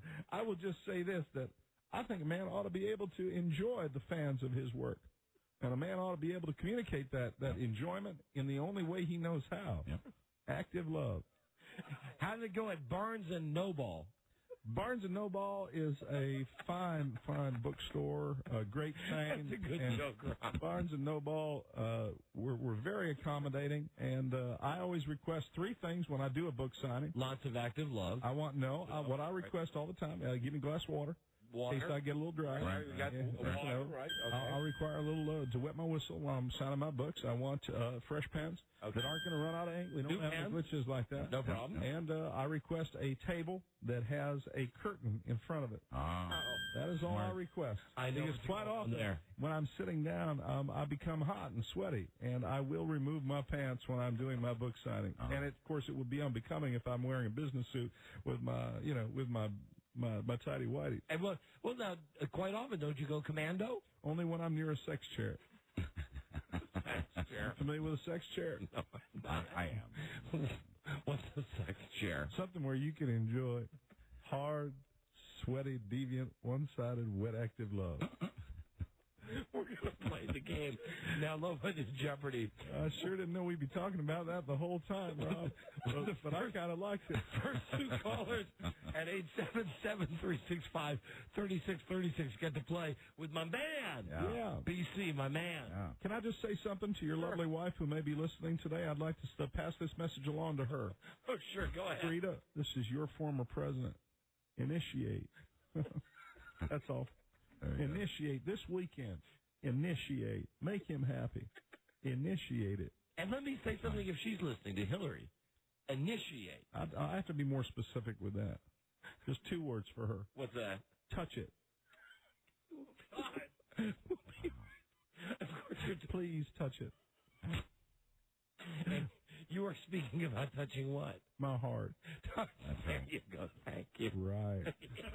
We'll be right back. This is the Don and Mike. Show. Which I knew I'd have to do, and which I should have done a long time before I did.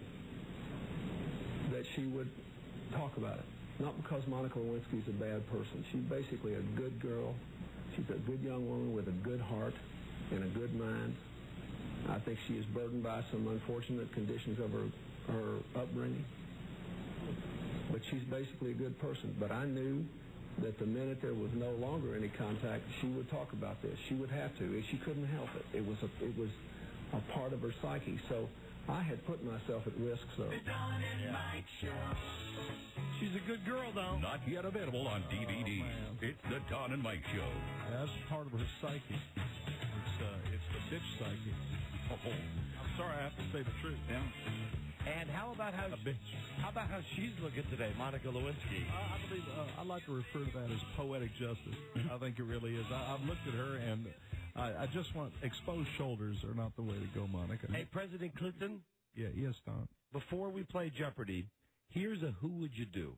Oh, I love this game. I used to listen when you were, you don't do that as much as you No, used but we to, can still do it. Oh, this is a good game. And now, remember, you have to pick one. I sure will. You have to pick one, no matter how hideous they are. I'm enjoying myself now. Now you're in my wheelhouse. I remember Who Would You Do? Who would you do? Who would you do? Monica Lewinsky. All right. Or Hillary Clinton. Now, here I was all ramped up for some fun, and you just decided to play a cruel joke. That's the fun of Who Would You Do? Yeah. Well, I have been to both resorts, if you know what I mean. And I will say I'll have to go with the latter. Yeah, I have to say that now, because there's no chance that I need to impress Fat Girl anymore. So that's fine. So I might as well go with the General. Hillary, as I like to call Hillary. That's a romantic name you have for yes, her. Sir, she's the General. She's my little Edie Amin.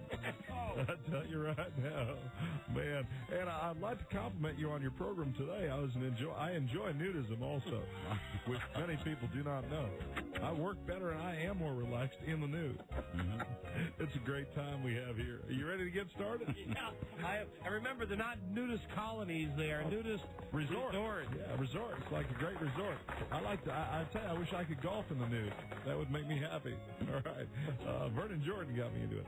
All right, here we go. Let's play final. Or not final. Let's play the beginning of Low Budget Jeopardy. This is Low Budget Jeopardy. Now entering the studio are two challengers and two fine young men. First of all, our first contestant from your brand new market of Tampa, Florida, is Bob Colton. There he is. Hey, Bobby. Hey, LQ. How you doing, Mr. President? I'm just fine. Welcome aboard. And let's say hi to a gentleman from Ogden, Utah, a quality assurance representative. That's a valuable task. And let's say hi to David Fournier. Hey, Dave. Good afternoon, Mr. President. So, Dave, you are listening on the Salt Lake station, right? Yes, I am. Call 700. I'd sure like to manage your campaign. David Fournier. I would have the slogan right there. If you're hornier, vote for Fournier. And now entering the studio is the host of Low Budget Jeopardy. Bob and David, do not screw with LQ. And say hi to Alex Trebek-Geronimo. Well, howdy, guys. Hi there. Hello, LQ. Hi, Dave. Hi, Bob, and here are your categories, fellas. They are Spider-Man. Ah, that's a fine show. Celebrity SAT scores. I like that. I had very high SAT scores. I was a very, very good student. I was, Don. What you laughing at? You said that like you would spell it STUDINT. Student. That's everybody from Arkansas. Also, we have NASCAR sponsors. I hear that. Michael Moore Mania. I'd just like to salute him. He makes a lot of sense. And new on DVD. New on DVD. We're going to have some fun now. So, again, that's ain't we? Spider-Man, Celebrity SATs, NASCAR sponsors, Michael Moore, new on DVD. Dave, we'll start with you. Is there a chance I could get a fresh drink from one of your sassy interns? We don't have sassy. Oh, as a matter of fact, hold on a second.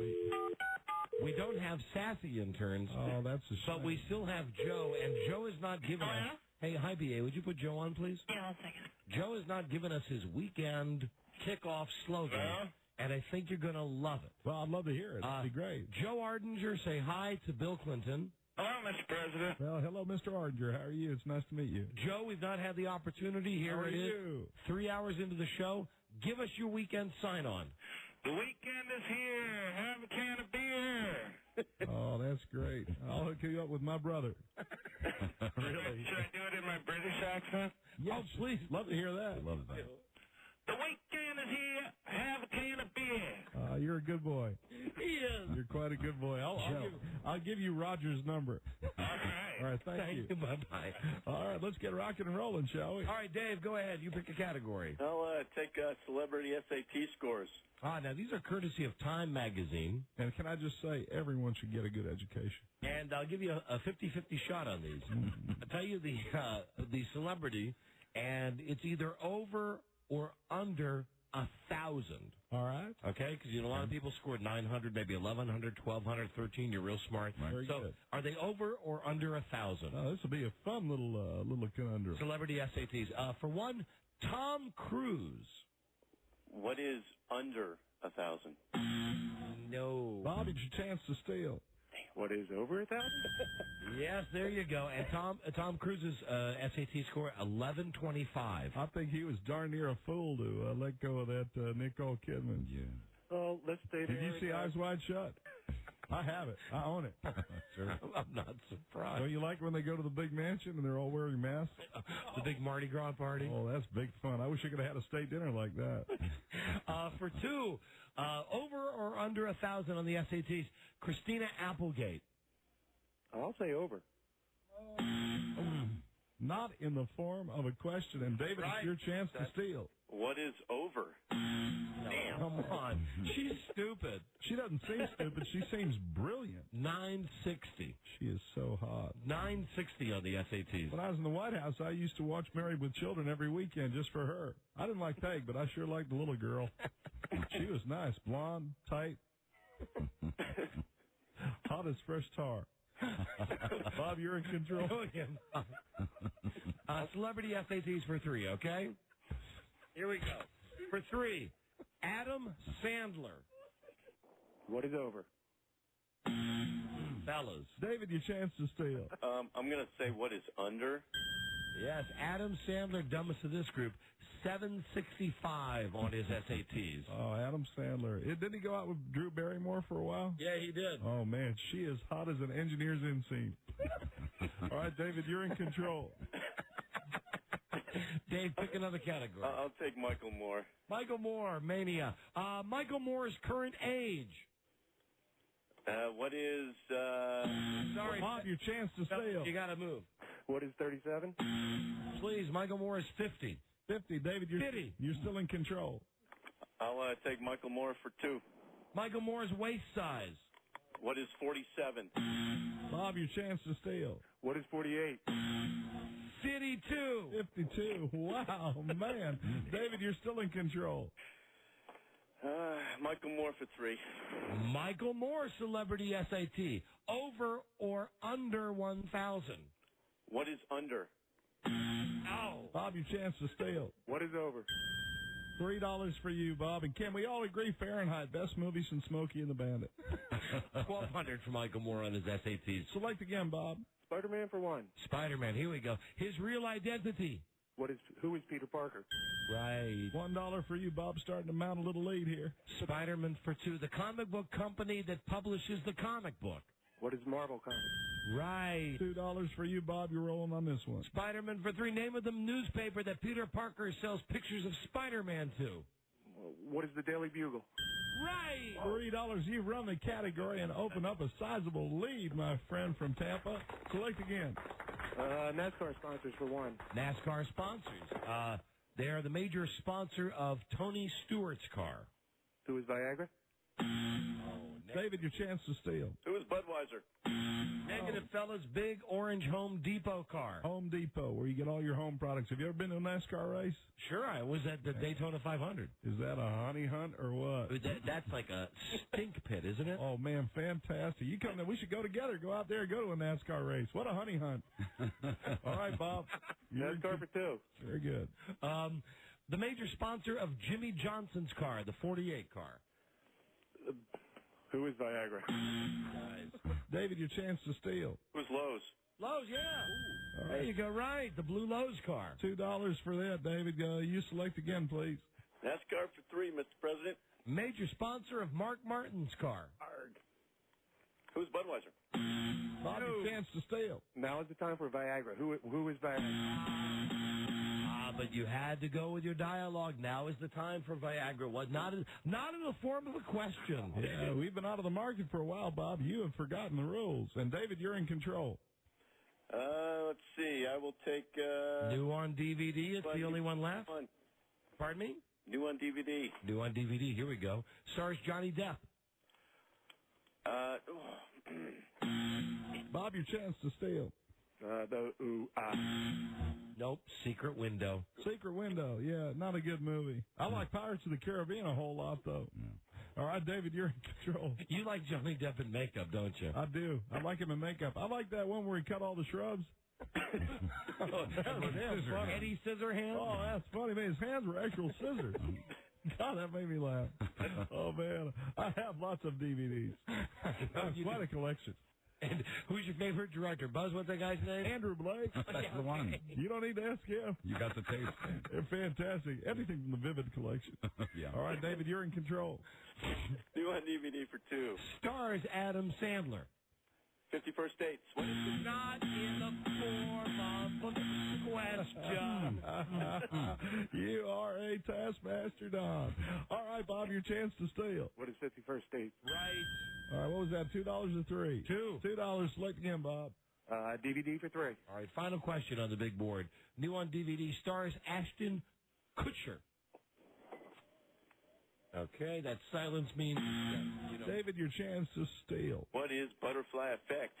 Correct, Amundo. $3. You know what my favorite DVD collection is? What? You have the Emmanuel trilogy? Oh, I love it. It's not real hardcore, but, man, great bodies. Hot, hot, hot. Active love. So, Bill, What's the score here as we get ready for final low-budget Jeopardy? My good friend from Tampa, Bob, finishes with $12. Let's see what David has from Ogden, Utah. He has a total of $8, and I still have all of my DVDs, and I'm sure happy about that. Okay, guys. Sylvia Crystal is Emmanuel. Play final low-budget Jeopardy. And you got a 50-50 shot. It's true or false? That's what I say about every girl I meet. 50-50 shot? I got a 50-50 shot. Worst thing she can say is no. Okay, reality TV, true or false? Guys, here you go, and here's the answer. This is either true or false. The Game Show Network is getting into the genre with the debut of Celebrity Blackjack, featuring Snoop Doggy Dogg and Jason Alexander. Okay, true or false? The Game Show Network is getting into the genre with the debut of Celebrity Blackjack, starring Snoop Doggy Dogg and Jason Alexander. That's either a made-up or true. Guys, answer in the form of a question and a good luck. All contestants on Low Budget Jeopardy will receive Bill Clinton's Guide to Self-Massage. Oh, my. Well, I'm talking about something special here. Whether it's the campaign trail, life in the Oval Office, or a busy book signing, I've always found time for freeing self-massage. My guide will teach you all of the secrets to something I've practiced for a number of years, so you can enjoy a mind-blowing, stress-relieving humdinger of a self-massage. My guide, in wet or dry, one hand or two, will keep you smiling all day long. Now back to Final Low Budget Jeopardy with a good massager. You use that with the active love? I sure do. It's all part of it. All part of the same thing. All techniques into one. Who do we want to talk to first here? Let's go to a low man on the totem pole. That's David. All right, Dave, here we go. Dave, reality, true or false? The Game Show Network has a show called Celebrity Blackjack with Snoop and Jason Alexander. What is true? That is true. You double your score to $16, David. You sit tight. You might just be the big winner. All right, here you go, Bob. Bob from Tampa. Bob, you have the right answer. You're the big winner. What is true? Yep, that's right. He got it. Oops. Oh, and that means that Bob Colden from Tampa, Florida, you're our big low budget Jeopardy champion. Well, thank you, LQ, Mr. President. It was one of those shows that's not getting a lot of press. Exactly. And there's Celebrity Poker, there's Celebrity Texas Hold'em. I want to see Celebrity Massage. And now there's Celebrity Blackjack with Snoop. And yeah, anyway, it's true. And that means one of you guys wins and one of you guys loses. Bill, who won? All right, we'd like to congratulate Bob Colton of Tampa. He doubles the score to $24. We throw in a $25 bonus for a grand total of $49 for you, Bob. What do you think of that? That's fantastic. I think I'll go out and buy your book, Mr. President. That's a good move. Talk more than that. I appreciate that. And here's your big prizes. Are you ready, David? Yes, I am, Mr. President. Congratulations. You have won an exclusive Don and Mike logoed sleeve of Pro V1. Pro V1 golf balls. I golf all the time, courtesy of Golf Them Live the Game. But wait. Or maybe it's Live the Game. Yeah. There's more. Yeah, it's not live. Here's my prize. I love these, man. I love these. I do. These are great. You're going to love them. They're good. Congratulations. You won free Slurpees for a year. It's 7-Eleven's 77th birthday is Sunday, July 11th, and they're celebrating with free Slurpees on 7-Eleven Day. Oh, thank heaven for 7-Eleven. And here's the best prize of all. There's more. You won a Bertucci's gift certificate. Bertucci's, where the passion for authentic Italian brick. It's Bertucci's. Oh, I'm terribly It's not sorry. Bear Touchies. I used to call it, when I eat there, I call it Bertucci's. No, it's not that. I thought it was kind of a sexy name. All right, Bertucci's, if you want to go that way, where the passion for authentic Italian brick oven cooking burns every day. Bertucci's Brick Oven Ristorante. Enjoy that food. And enjoy yourself. A pleasure meeting you, Mr. Fournier. Thanks, Mr. President. Bob and Stupid Dave. firm limit. Thank you for listening. Have a great weekend, guys. And that's it. Now let's start the buzz music. And what can I say? Bill, it's been great having you back. Yeah. Well, I sure enjoy myself. I'm a very busy man nowadays, and I'm doing a lot of good work around this country. And vote Democratic, everyone. So tonight, what's it going to be? Camelot? I think so. Nexus Gold Club? I don't like to travel that far downtown. I think we'll probably do the Strip, the M Street location, just have a good time, and see if I can rustle up old Alien Face Carville, see if we go out and have a good time. Lord knows he likes to get out of that house with that reigning queen witch. Who would you rather do? Yeah. James Carvel's way. What's her name? Like Mary Matlin. Mary Matlin. Yep. Mary Matlin or Hillary Clinton? I'd rather do James Carville. No, it has to be Mary Matlin or Hillary Clinton. Who would you do? Well, I've never been there, so just in the interest of newness and fun and freshness, I'd like to do Mary. There you go. Even though I do not approve of her politics, but I'm sure she'd be well versed in the art of active love. In a world where owning a radio was strictly forbidden, one man found a way to bring good news to his people. Buzz is me. He made it up. No, Buzz likes the active love too. Well, then he'd like my poem. Let's hear it. I hope you enjoy my active love. Now it's time to fill the glove. That is nice. Make up your own rules. What is your lead story on the news and comments tonight? Today, darn the luck, the Pentagon says the records of the president's military service were accidentally destroyed. Oh, man. Don't believe everything you hear. Stay tuned for news and comment coming up on the Don and Mike Show. Thank you, Buzz, with the news is next. And Bill? Yes, Don? As always. It's always been a pleasure. I'm going to make my leave. I'm going to take my leave, just like Sir Lancelot. All right? Remember, active love, fill the glove. Have a good time, y'all. Bye-bye. Check out my butt. That was very professional. This is the Don and Mike Show. This is the Don and Mike Show.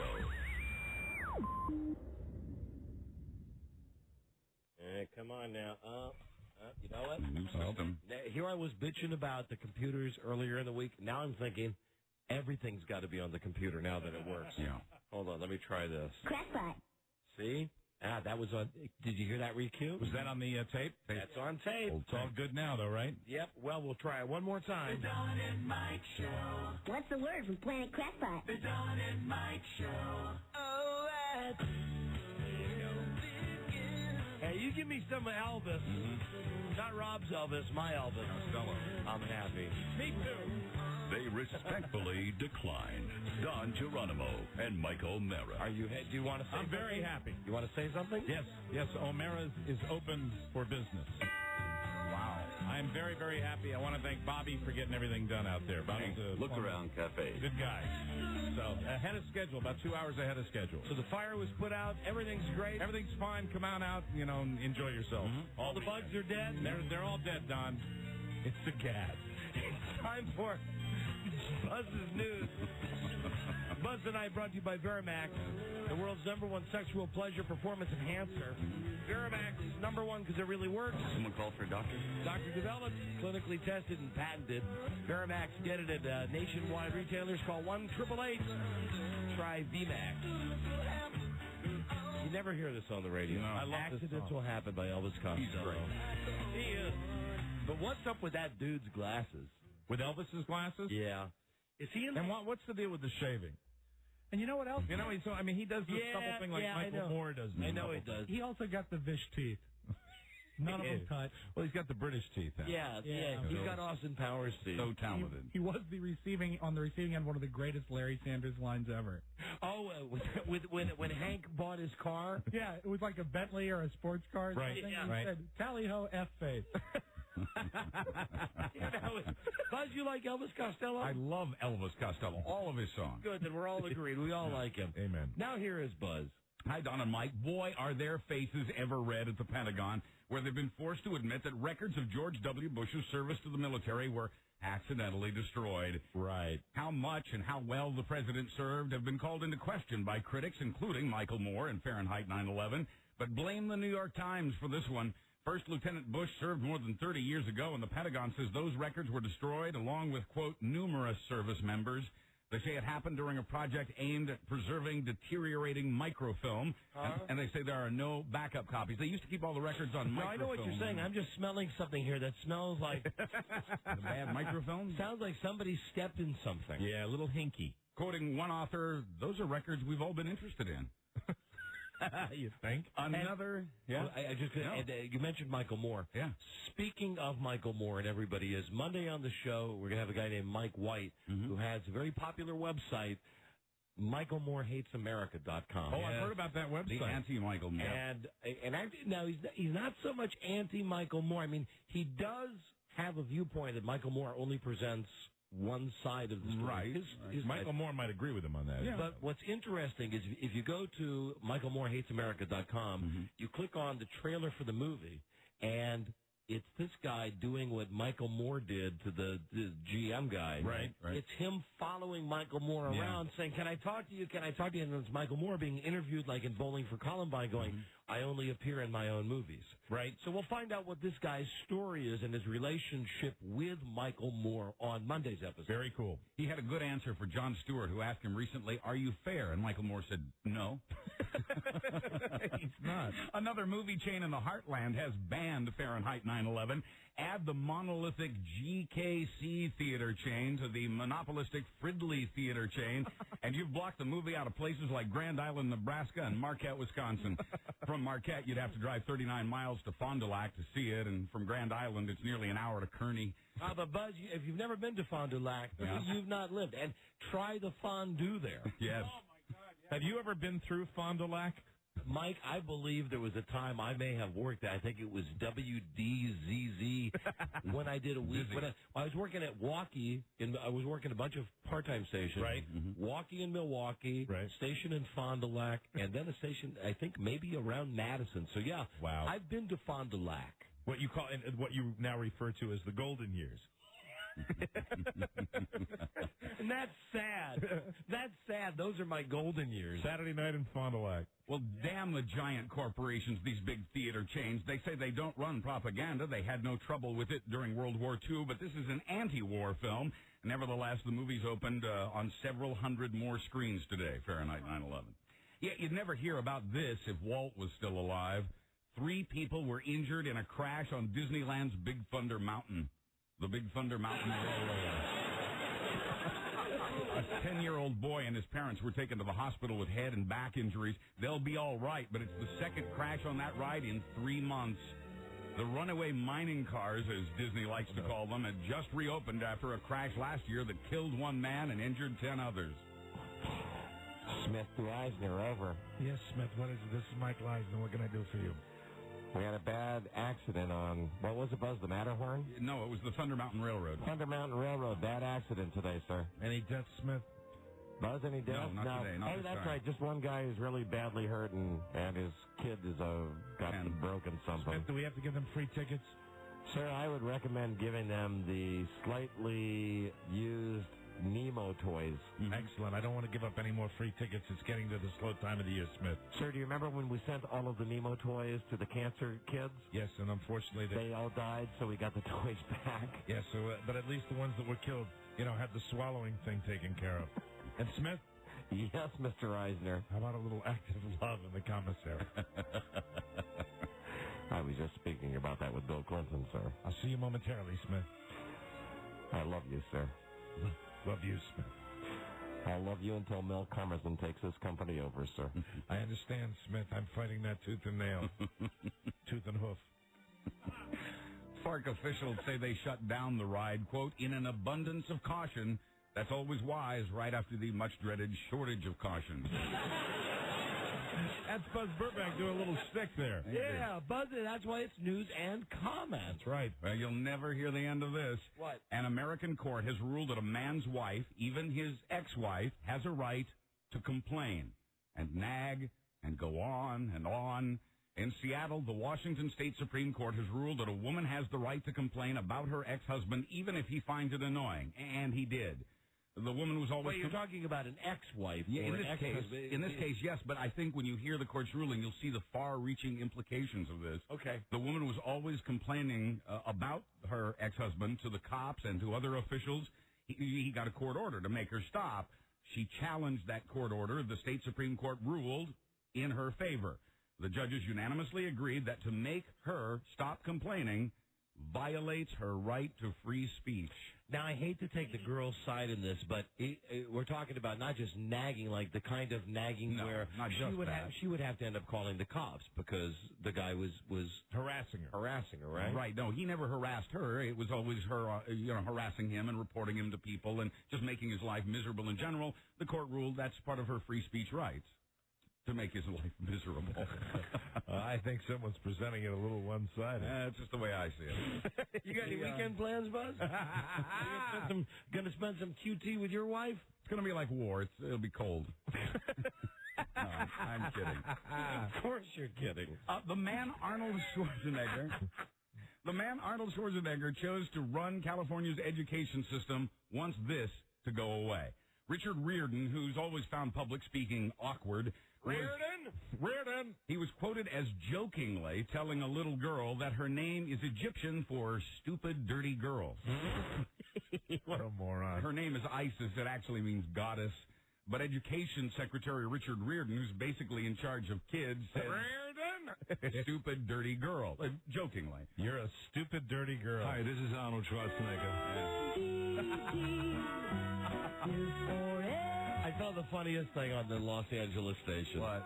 Which I'm still watching just to see Lisa Joyner do the weather. Oh, Lisa Joyner. We got to get Lisa Joyner on the show. Yeah. And East Coast Bob from EastCoastBob.com said he had some nude photos. I can't find them. He's looking for them. He still wants them if anybody has them. Hold on. Before I make the point about Arnold again. Hi, this is Arnold Schwarzenegger. So I'm watching the Los Angeles news. I live in Washington, watching Los Angeles just to see this cute weather girl. Perfect. And while I'm waiting for her to come on and do her show, they say, and Governor Schwarzenegger is out of the country. He is in Austria. That's funny right there. Doctor. Yeah, and the reason he's there is he's been selected by the United States to be our country's representative at the funeral, maybe of the president or the king of Austria, however they somebody over in Austria, a player died. Yeah. So Bush calls up and says, "Hey, Arnold, why don't you get over there and represent Austria? That's where you're from, right?" That's right. Go down there. And Hi, this is Arnold Schwarzenegger. Yeah, say hi to Crocodile Dundee when you're down there for me. Well, this stupid, dirty girl story, for some reason the media was all over this. Riordan has since apologized. Quoting a spokesman for Riordan, it's time for us to move on. Okay, now we go. I got sidetracked there with Arnold Schwarzenegger and VD. Yeah. But so Riordan says to the girl, to a little girl, Education Secretary in charge of California's kids, he says, he was kidding, but it was maybe a poor choice at a poor time. He said that her name, Isis, means stupid, dirty girl. And then he said, well, it's actually Egyptian for goddess. And you really want a kid with a little kid like that. Yeah. Right. Duh. Hey, hold on a second. Get over there to Austria, Arnold, and buy me a kangaroo. What was that again? What did he call it? Stupid, dirty girl. Hey, but what was the translation on that? ISIS. Oh, ISIS. Hey, Beth Ann? Yeah. Maybe you could call your daughter Isis tonight. Oh! Because you said earlier that you love the dog equally as much as your daughter. Okay. See, she won't do that because she would never do that to her dog. Have you rethought that, Beth Ann? Well, as soon as I get out of here, I gotta go pick up the dog at the vet. Oh, really? Have you talked to your daughter at all today? I did this morning. She's walking home. Yeah. Yeah. She's picking up the dog, and the daughter will have to hoof it. Well, she called because she was concerned about the dog, and I said, God, it's so expensive. Maybe because of all the expense taking care of the dog, you're starting to change your tune a little bit. No, because then her first thought was, you wouldn't spend that much money on me. And I said, if you were sick, I would have. Yeah. Remember, the conversation with Beth Ann went like this. How's your dog? She told me yesterday her dog was feeling ill. She said, thank you for asking. The dog's doing better. Took him to a good vet. Yeah. My daughter is upset. She has an 18-year-old daughter. Right. Because the daughter said, it appears that you love the dog more than me. And Beth Ann said to the daughter, no, I love you equally. That's right. The dog and the daughter. And she's not backing away from that statement. So now your nickname for the daughter should be... Isis. It should be Jennifer Isis. Jennifer, I like it. Jennifer Isis. Might be an icy weekend in Beth Ann's house, too. She's not even home. Oh. Yeah. She's still walking. These boots are made for walking. Bye, B.A. Bye. Bye-bye. Yeah, as long as the dog's at home. From our Women We Love and Admire department. Where's the peanut butter? American soldier. Well, who doesn't like peanut butter? Yeah, a nice peanut butter sandwich. Hold on. These women. Hello? That's gross. You weren't even supposed to understand that. I did. Yes. Okay. I have thousands of best of tapes that I listen to every day. Oh, okay. There we go. Catching up. All right. Bye-bye. Bye-bye. Bye-bye. That's gross. She's funny. From our Women We Love and Admire department, American soldier Lindy England is facing new sex charges today. Oh, this is the dykey girl with the short haircut with the prison thing. This is the dykey girl with the bad eye, with the lazy eye. Right, the first one that was interviewed on 60 Minutes after all the stuff at the prison. Yeah, the remorseless wench. Thank you. Right. This time, the Pentagon says the charges do not involve abusing Iraqis. These new sex charges. Lindy was the private pointing and laughing at an Iraqi's privates in a now famous photo.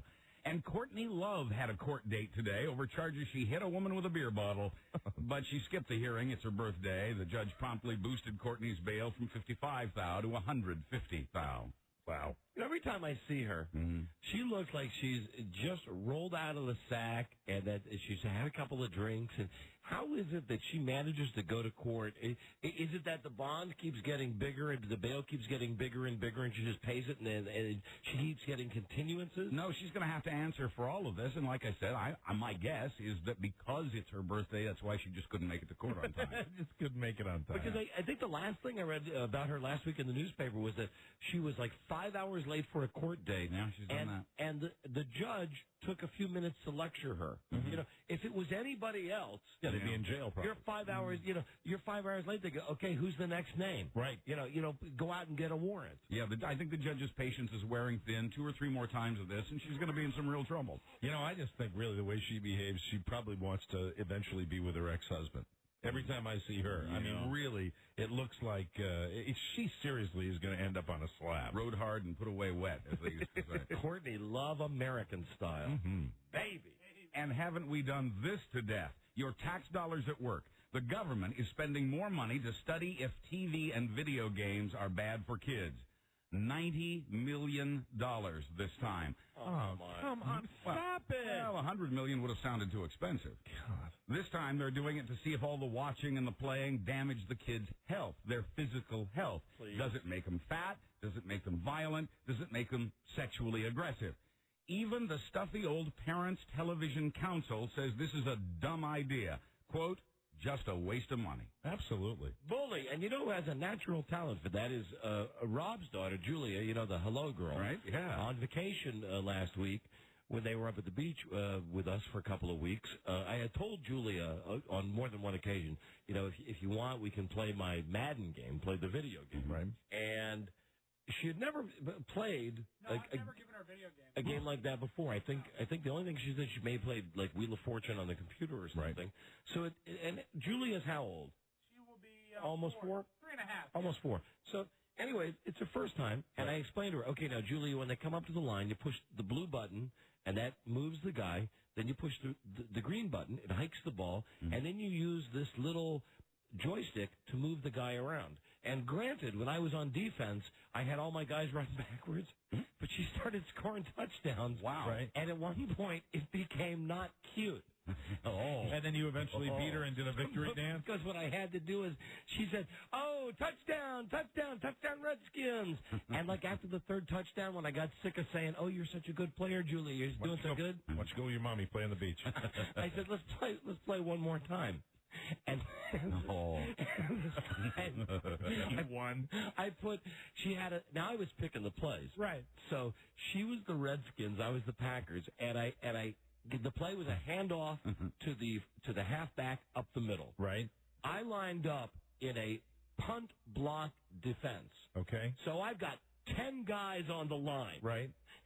And she hits the button, and damn if it doesn't go through. And I swear to God, you asked Julia, because she came running down to tell Rob, a 65-yard touchdown, beaten by a 3-year-old when I was trying to play back. Oh, no. Hey, 3.5, come on. What's the driving game you had her play, too? Oh, that's the NASCAR game. That was great, because she drives just like her mother.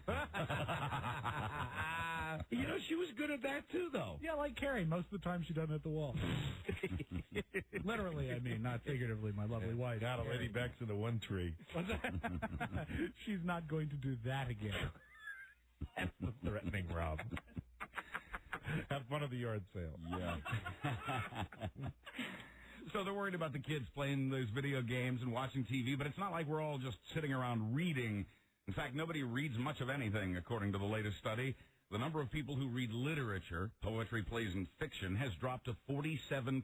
It was faggots, 54% 10 years ago. Yeah, damn right. But damn straight, Buzz. Even when you add in the tell-alls and the so-called biographies and the novelty stuff, only 56% of us read any of that. I like picture books. That's down 4% in 10 years. I don't read. TV, video games, and the internet and movies getting the credit. What about Cheers and Jeers? Does that count? A TV guide? Only when you read it to me. Not an actual book. I know. I'll call That doesn't count? No, it's not an actual book. So I guess Maxim wouldn't count either. No, magazine, but not a book. Okay, Maxim is like a magazine for idiots. A magazine for horny idiots. Horny idiots, yeah, guilty.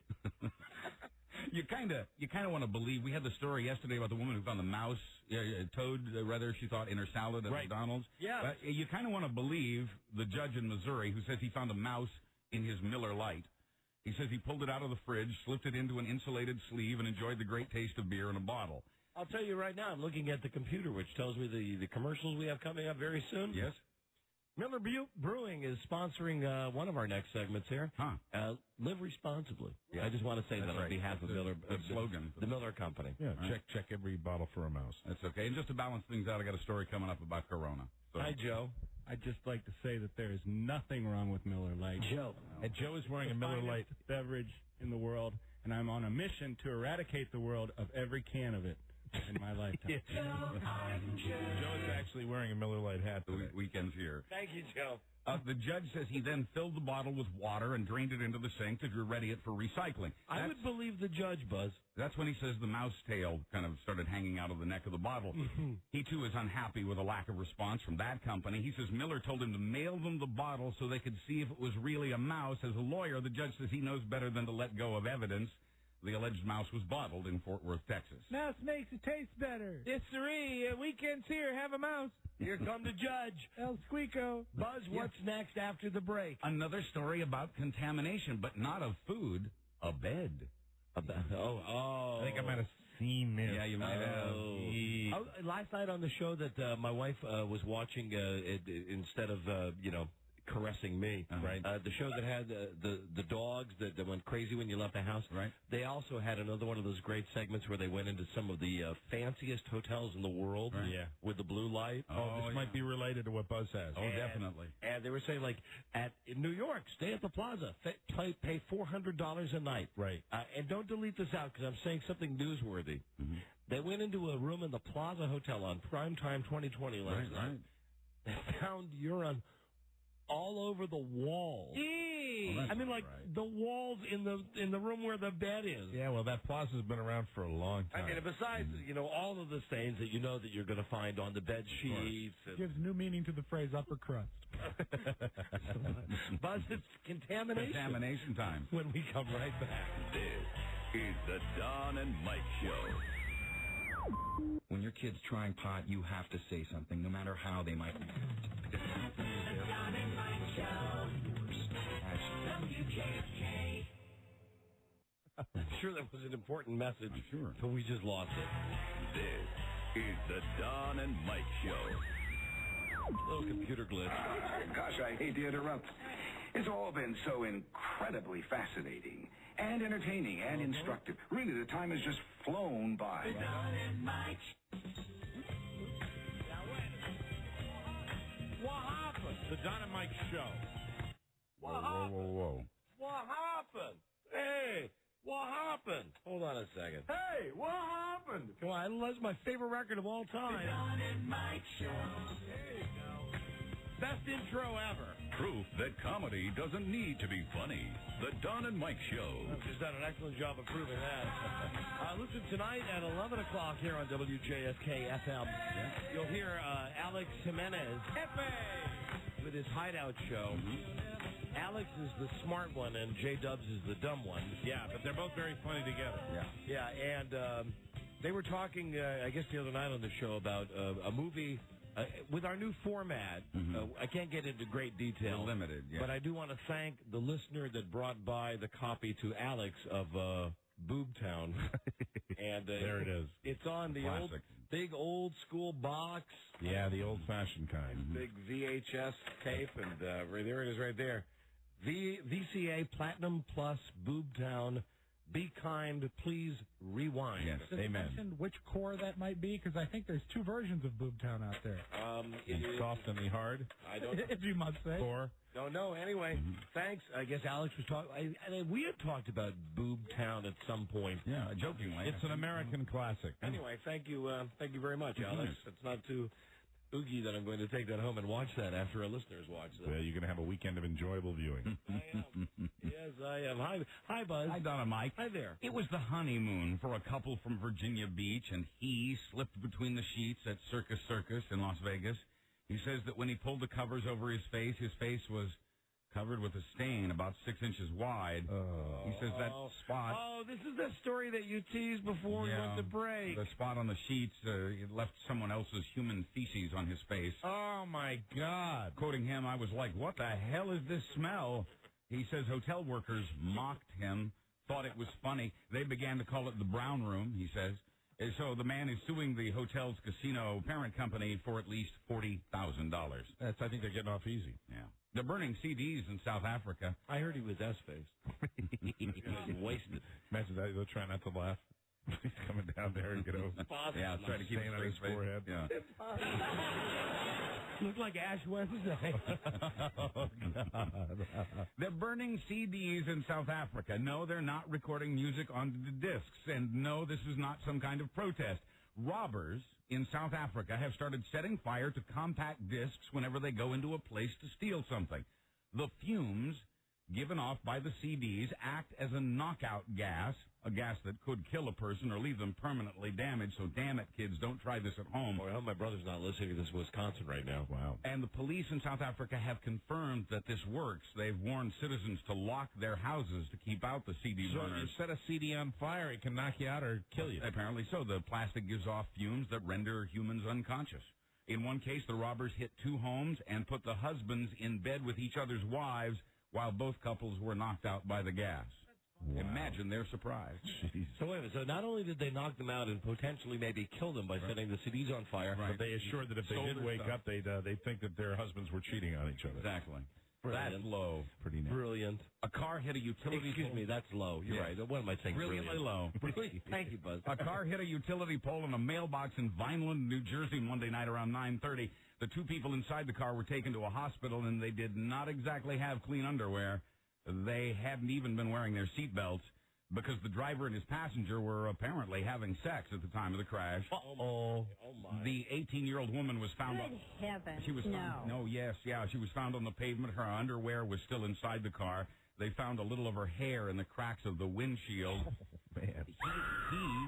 He had no insurance and no pants. What kind of hair was it? His underwear, that hasn't been identified yet. His underwear was around his ankles. A witness reports seeing the woman on top of the driver while they were speeding and laughing. Hey, how about that Carol Crow? Police also found a couple of open bottles of Corona. Yeah, I'm sure they had the radio. Hey, there's your Corona story. Yeah. Finally, they found a wet, naked man in the ladies' room of a synagogue in Pittsburgh yesterday. He told police he was waiting to catch his rocket ship. This is Larry Michael, Westwood One, Notre Dame Radio. But I'd rather talk about the blind man who did not cross the road to get to the other side. He's been sent to jail. Blind Glenn in Las Vegas. How you doing? Have a great weekend, Blind Glenn. Well, how are you? This blind man has been sent to jail for groping the chests of young women there in England. The 49-year-old found his opportunities each time a young woman would respond to his request to help him across the street. Oh, God. Happy weekend. I'm Buzz Burbank on the Don and Mike Show. Hey, Buzz. You bet. Hold on a second. I got to do this on the touch screen now. Here. I'm Blind Glenn, and I eat babies. Touch screen kind of jingle comes up right there. Media touch floor. Here we go. And I just pressed it, and look at that. I pressed it any harder. I know what? What? I'm sorry. Now do it. There you go. Oh, beautifully done. And very good. Good night, everybody. Good night. Good night. Let's see, who do I want to thank today? Today we want to thank the people from the nudist place, the nudist colony. We want to thank the people from the Amazing Race. We don't know their names, but thank them. And, of course, we want want to thank Beth Ann's dog for making all of this possible. A very loved animal. Have a great weekend. Have a safe weekend, everybody. Love you, Frida. Love you, Bart. We'll be back Monday with a new episode. Glad to be back on in Tampa Bay. Good day to you, sir. Good day to you, sir. Good day to you, sir. Good day to you, sir. Thank God your restaurant didn't burn to the ground. Thank God it's open. It's open. And Rob? I have joy, but I'll it's shameful joy. see you tomorrow at the lawn sale. The yard sale. All right, we gotta go. Good night. Washington, Baltimore, Tampa Bay, please stand by for the best of Ron and Fez. Everybody else enjoy, get the Lud out, or whatever the hell they do after we leave. Happy Schadenfreude. Okay. Eat a lot. Shall we meet again? Shall we meet again? Shall we meet again? Working great. Sammy Davis Jr. saying, be kind, be nice, and I hope the next performer has the pleasure of having as nice an audience as you've been tonight.